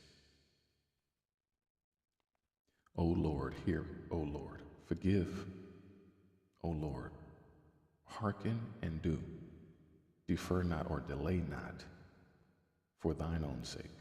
Like, please don't delay. Like, please forgive me. Like, don't delay me out. Don't stall me out. For thine own sake, O my God. For thy city and thy people are called by thy name.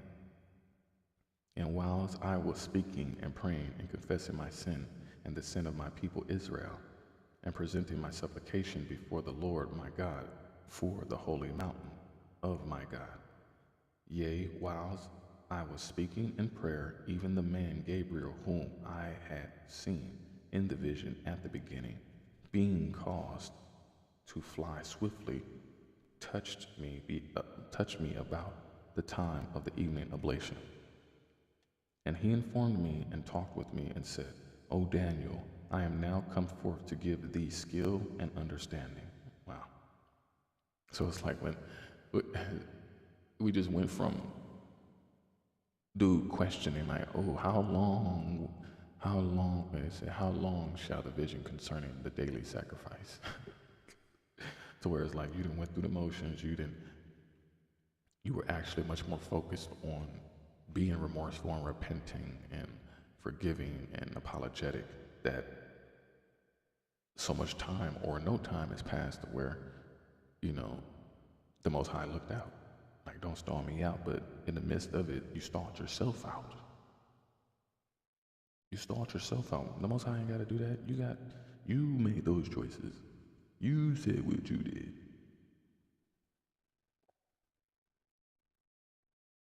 You want to keep committing sin and then be like, "Oh man, come on, guys, stall me out." Nah, he looking at you like, I really don't know the meditation of your heart. You keep telling me one thing and you're doing another. You becoming all sizzle and no steak. You are becoming the top selling wolf ticket seller. And while I spent that while touched me in revelation, and he informed me and talked to me and said, "O Daniel, I am now come forth to give thee skill and understanding. And at the beginning of thy supplications the commandment came forth, and I am come to show thee, for thou art greatly beloved. Therefore understand the matter and consider the vision. 70 weeks are determined upon thy people,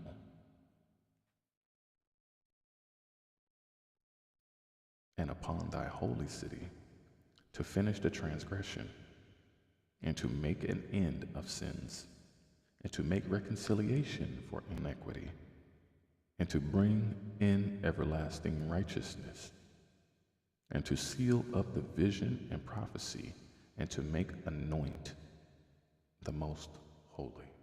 Wow. Know therefore and understand that from the going forth of the commandment to restore and to rebuild Jerusalem unto the Messiah. So you need to do the work in order to receive the Messiah. Wow.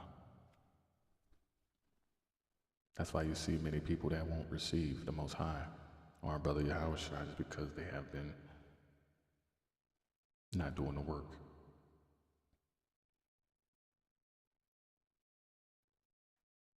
The prince shall be 7 weeks, and 62 weeks. The street shall be built again, and the wall even in troubleless.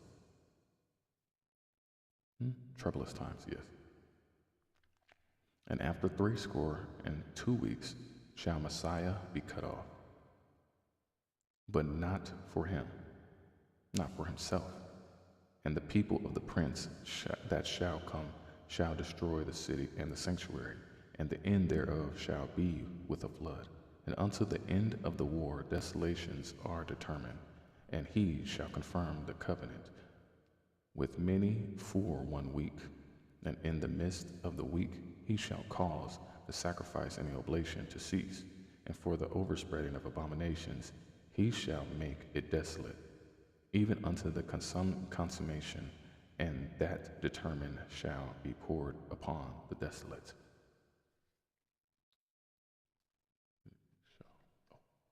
Okay,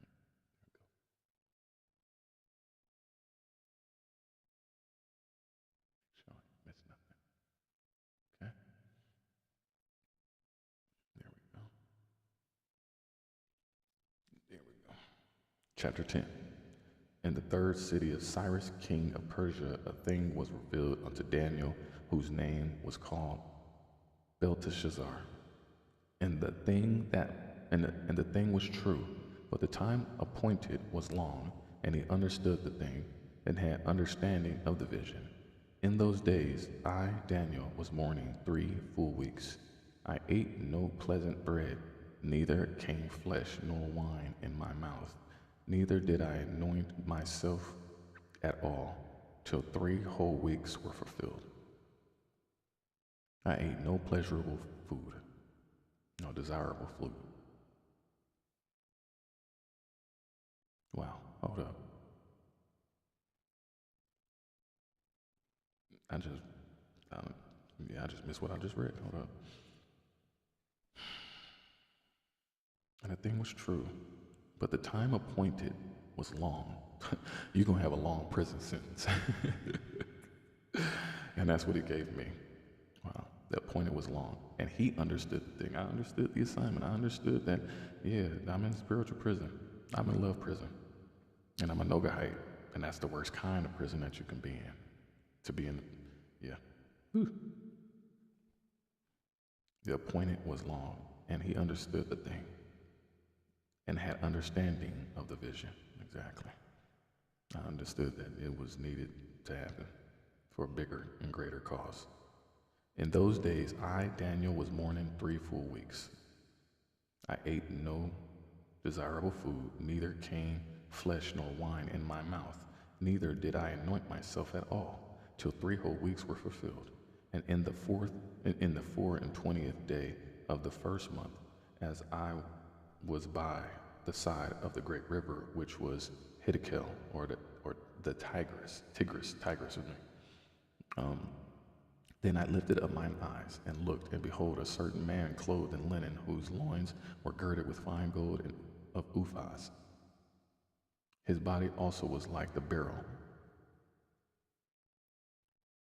His body also was like the beryl, and his face as the appearance of lightning, and his eyes was lamps of fire, and his arms and his feet like in color to polished brass, and the voice of his words like the voice of a multitude. That's a black man. That's a, yeah, you, oh, great glory. Wow. I'm telling you, they will try to change our history, y'all. And I, Daniel, alone saw the vision, for the men that were with me saw not the vision. But a great quaking or terror fell upon them, so that they fled to hide themselves. Therefore I was left alone, and saw this great vision, and there remained no strength in me. For my comeliness or vigor was turned in me into corruption or frailty, and I retained no strength. So when you left alone, you got to go through that humility. You got to go through that mourning. You got to go through that breakdown.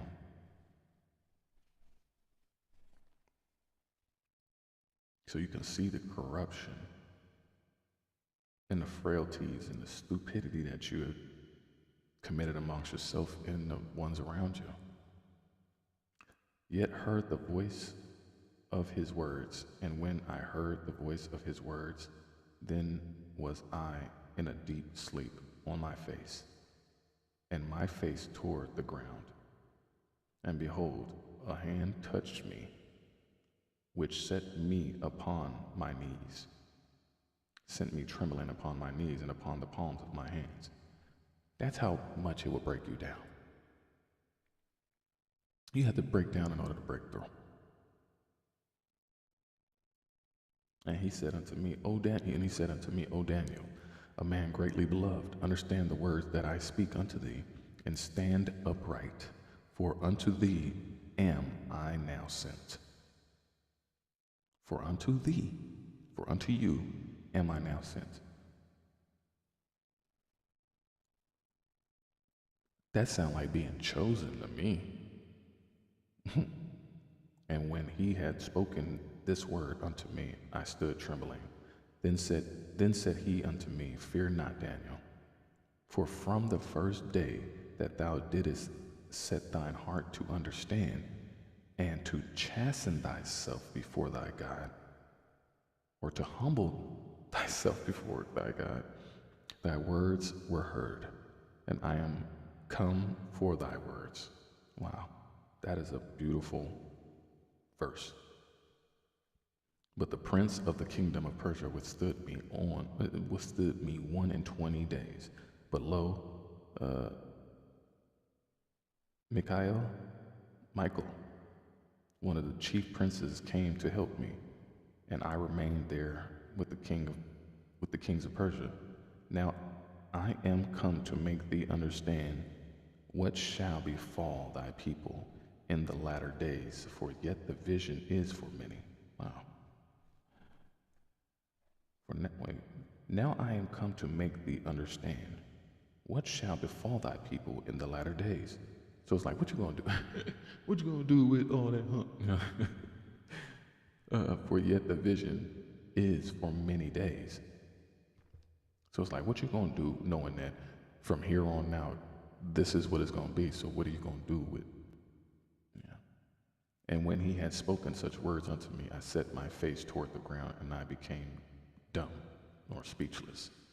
And behold, one like the similitude of the sons of men touched my lips. Then I opened my mouth and spake and said unto him that stood before me, O my Lord, by the vision my sorrows are turned upon me, and I have retained no strength. For how can the servant of this my Lord talk with this my Lord? For as for me, straightway there remained no strength in me, neither is there breath left in me. Then there came again and touched me one like the appearance of a man, and he strengthened me, and said, O man greatly beloved, fear not, peace be unto thee. Be strong, yea, be strong. And when he had spoken unto me, he was strengthened, and said, Let my Lord speak, for thou hast strengthened me. Then said he, Knowest thou wherefore I come unto thee? And now will I return to fight with the prince of Persia. And when I am gone forth, lo, the prince of Grecia shall come, or Greece. That's interesting, because Greece just went through all those earthquakes and volcano eruptions and stuff. Wow. But I will show thee that which is noted in the scripture of truth. And there is none that holdeth with me in these days, in these things, but Michael, your prince. Chapter 11. Also I, in the first year of Darius the Mede, even I stood to confirm and to strengthen him. And now will I show thee the truth. Behold, there shall stand up yet 3 kings in Persia, and the 4th shall be far richer than they all. And by his strength, through his riches, he shall stir up all against the realm of Grecia. And a mighty king, this is chapter 11, and a mighty king shall stand up and shall rule with great dominion and do according to his will. And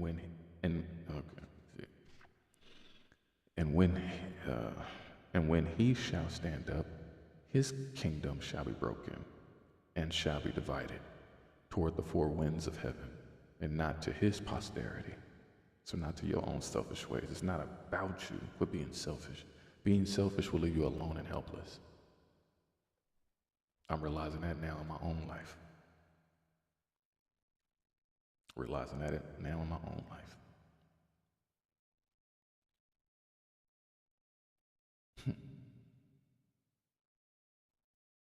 And when he shall stand up, his kingdom shall be broken and shall be divided toward the 4 winds of heaven, and not to his posterity, nor according to his dominion, which he ruled. For his kingdom shall be plucked up, even for others beside those. And the king of the south shall be strong, and one of his princes, and he shall be strong above him, and have dominion. His dominion shall be a great dominion. And in the end of years they shall join themselves together, for the king's daughter of the south shall come to the king of the north to make an agreement, but she shall not retain the power of the arm, neither shall he stand, nor his arm, but she shall be given up, and they that brought her, and he that begat her, and he that strengthened her in these times. But out of a branch of her roots shall one stand up in his estate, or in his place. You're supposed to stand up in your place. Which shall come with an army, and shall enter into the fortress of the king of the mouth, and shall deal against them, and shall prevail, and shall also carry captives into Egypt their gods, with their princes, and with their precious vessels or articles of silver and of gold. And he shall continue more years than the king of the north. So the king of the south shall come into his kingdom, and shall return into his own land. But his sons shall be stirred up, and shall assemble a multitude of great forces, and one shall certainly come and overflow the pass through. Then shall he return and be stirred up even to his fortress. And the king of the south shall be moved with rage, and shall come forth and fight with him, even with the king of the north. And he shall set forth a great multitude, but the multitude shall be given into his hand. And when he hath taken away the multitude, his heart shall be lifted. His heart shall be lifted up, and he shall cast down many 10,000, but he shall not be strengthened by it. Away the multitude. His heart shall be proud, and he shall cast down many 10,000, but he shall not be strengthened by it. So, okay. Like, even when you got to do the work, you ain't supposed to be proud of that. Like, no, it's a fine line. It's a fine line, y'all. For the king of the north shall return. That's why I say humble yet hungry. Not hungry then humble. No, you need to be humble first and foremost. For the king of the north shall return, and shall set forth a multitude greater than the former, and shall certainly come after certain years with a great army and with much riches. And in those times there shall many stand up against the king of the south. Also the robbers of thy people shall exalt themselves to establish division, but they shall fall. So the king of the north shall come and cast up a mount and take the most fenced cities, and the arms of the south shall not withstand, neither his chosen people, neither shall there be any strength to withstand. But he that cometh against him shall do according to his own will, and shall stand before him, and he shall stand in the glorious land, which by his hand shall be consumed. He shall also set his face to enter with the strength of his whole kingdom, and upright ones with him. Thus shall he do, and he shall give him the daughter of women, corrupting her. Well, hold up.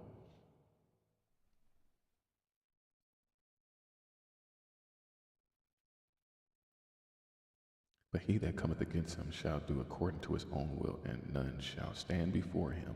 And he shall, and he shall stand in the glorious land, with which by his hand shall be consumed. He shall also set his face to enter with the strength of his whole kingdom. He shall also set his face to enter with the strength of his whole kingdom, and upright ones with him. Thus shall he do, and he shall give him the daughter of women, corrupting her, but she shall not stand on his side, neither be for him. After this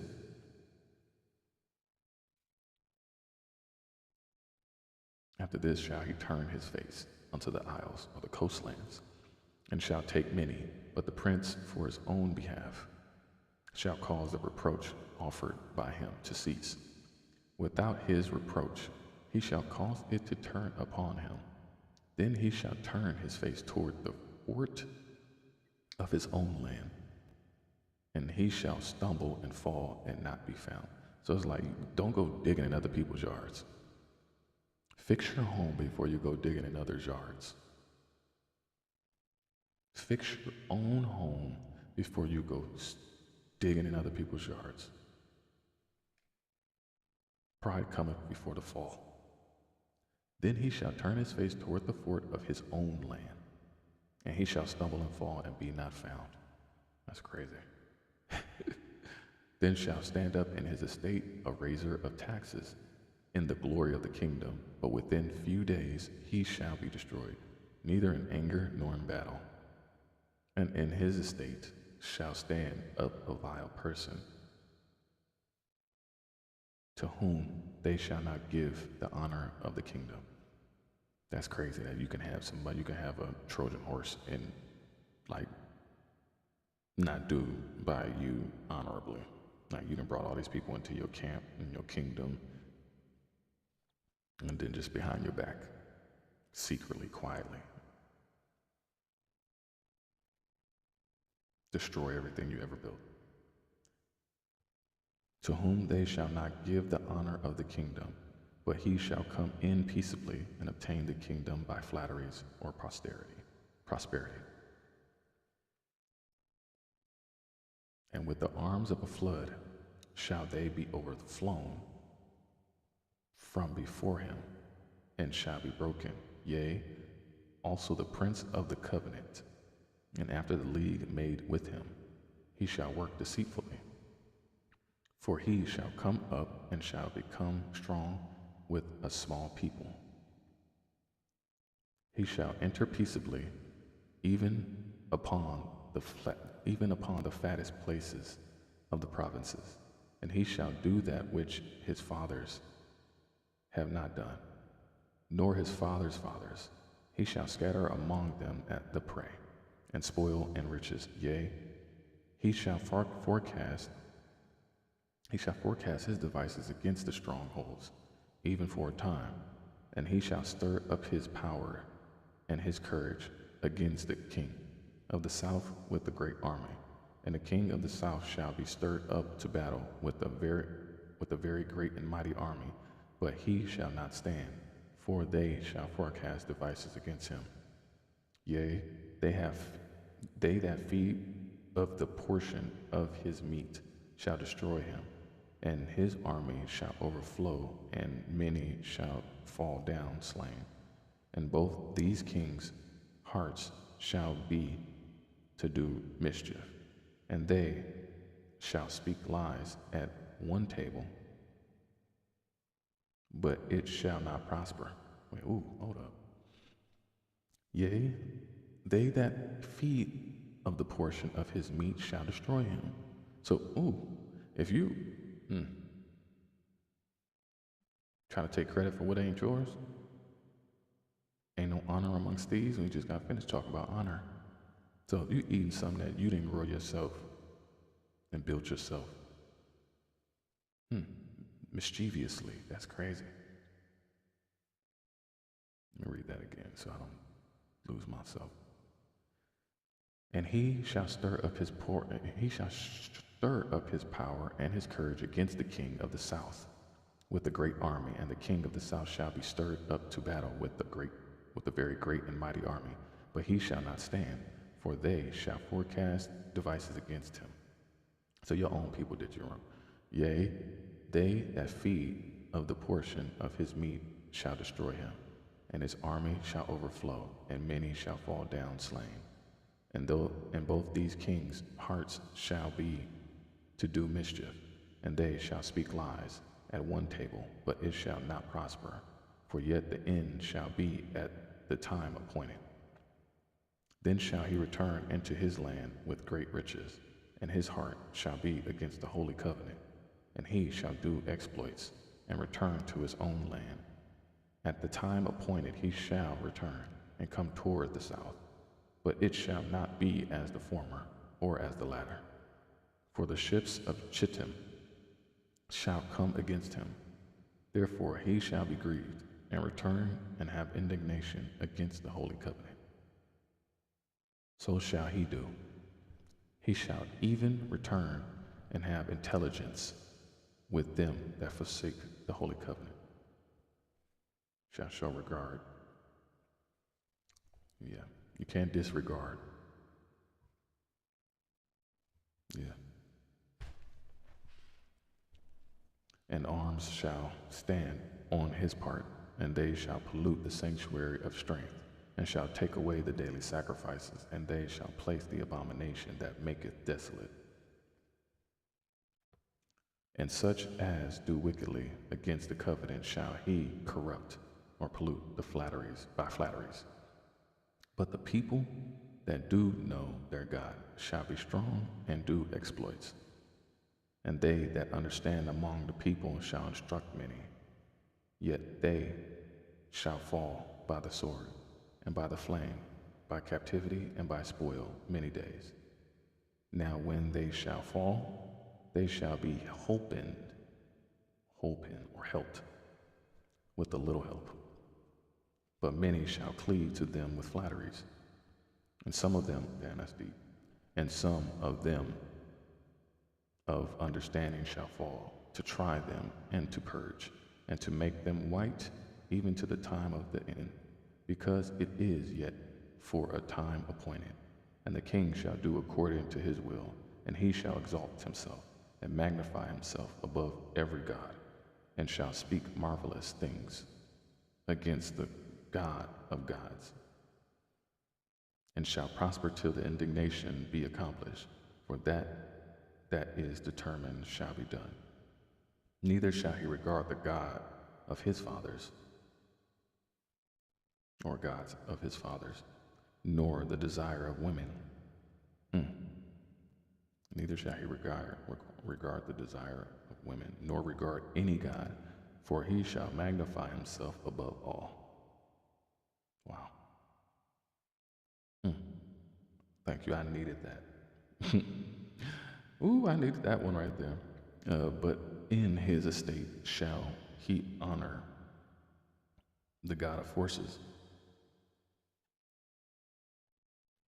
and the God whom his fathers knew not shall he honor. with gold and silver and with precious stones and pleasant things. Thus shall he, uh, thus shall he do in the most strongholds with a strange God, whom he shall acknowledge and increase with glory. And he shall cause them to rule over many, and shall divide the land for gain. And at the time of the end, shall the king of the south push at him, and the king of the south shall come against him like a whirlwind, with chariots and with horsemen, and with many ships, and he shall enter into the countries, and shall overflow and pass over. He shall enter also into the glorious land, and many countries shall be overthrown, but these shall escape out of his hands, even Edom and Moab, and the chief of the children of Ammon. He shall stretch, man, that's deep. You got, ooh, that's crazy. Yeah, you got to have extreme courage, because you're going into the lion's den, beloveds. You're going into the lion's den, and you got to be prepared for what's to come. You got to be strong. You got to be strong. You got to be ready. You got to be equipped. He shall stretch forth his hand also upon the countries, and the land of Egypt shall not escape. But he shall have power over the treasures of gold and of silver, and over all the precious things of Egypt, and the Libyans and the Ethiopians shall be at his steps. And that's what you're seeing. You're seeing a lot of Edomites, Moabites, Hamites, Ammonites. Like, everybody has had something to say about the Aboriginal people of this land, all the black folks. Now you got mass exoduses. The whole world is going through a whole global musical chairs. It's a big old shuffling of cards. You got people moving here. You got people moving over there. The Most High is, he is cleaning the land. He is removing things. So yes. But tidings out of the east and out of the north shall trouble him. Therefore he shall go forth with great fury to destroy and utterly to make away many.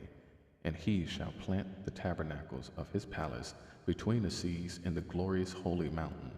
Yet he shall come to his end, and none shall help him. And at that time shall chapter 12. And at that time shall Michael stand up, the great prince, which standeth for the children of thy people. Yeah, Michael's in the midst. He's standing up for the people, the original people. Yeah. Y'all need to understand these things. He's standing up, the great prince. He's standing up for the children of thy people. And there shall be a time of trouble, such as never was since there was a nation, even to that same thing. And at that time thy people shall be delivered, every one that shall be found written in the book. And many of them that sleep in the dust of the earth shall awake, some to everlasting life, and some to shame and everlasting contempt. And they that be wise shall shine as the brightness of the firmament. Read that again. And they that be wise shall shine as the brightness of the firmament. And they that turn many to righteousness as the stars forever and ever. Wow, it's beautiful. I love that. But thou, O Daniel, shut up the words and seal the book, even to the time of the end. Close the book on those old chapters in your life. Many shall run to and fro, and knowledge shall be increased. Then I, Daniel, looked, and behold, there stood two others, the one on this side of the bank of the river, and the other on that side of the bank of the river. And one said to the man clothed in linen, which was upon the waters of the river, How long shall it be to the end of these wonders? And I heard the man clothed in linen, which was upon the waters of the river, when he held up his right hand and his left hand unto heaven, and swear by him that liveth forever, that it shall be for a times and a half. And when he shall have accomplished to scatter the power of the holy people, all these things shall be finished. And I heard, but I understood not. Then I said, O my Lord, what shall be the end of these things? And he said, Go thy way, Daniel. Go thy way, for the words are closed up and sealed till the time of end. Wow. Many shall be purified and made white and tried, but the wicked shall do wickedly, and none of the wicked shall understand, but the wise shall understand. And from the time that the daily sacrifice shall be taken away, and the abomination that maketh desolate set up, there shall be 2,090 days. Blessed is he that waiteth and cometh to the 1,330 days. But go thou thy way till the end be, for thou shalt rest and stand in thy lot at the end of the days. The Most High is telling you to go your way. Go the way that he told you to go, and close up your words, close up those thoughts, close up those actions, and seal it off forever. Rip that rear view mirror off. Don't look back. Close it off, seal it, so you don't have to go through that again. That is growth.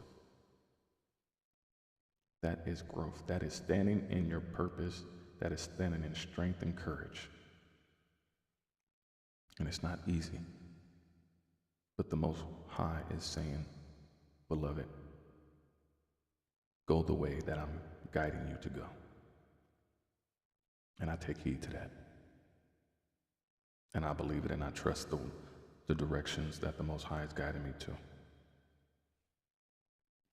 And to be able to close off what was, and to empty what was, to make room for what is, and to fill up for what is, and to prepare for what will be. Great glory. All praise to the Most High. And all praise to the Most High Yahweh. All praise to our heavenly earthly mother, Mama Ruach. Thank you for doing the work that you're doing on this land and removing what is not supposed to be here anymore. Thank you for Gabriel for rescuing and healing. Thank you, Michael, for being in the midst and standing and protecting. Thank you to my guardian angel. Thank you to all the elements.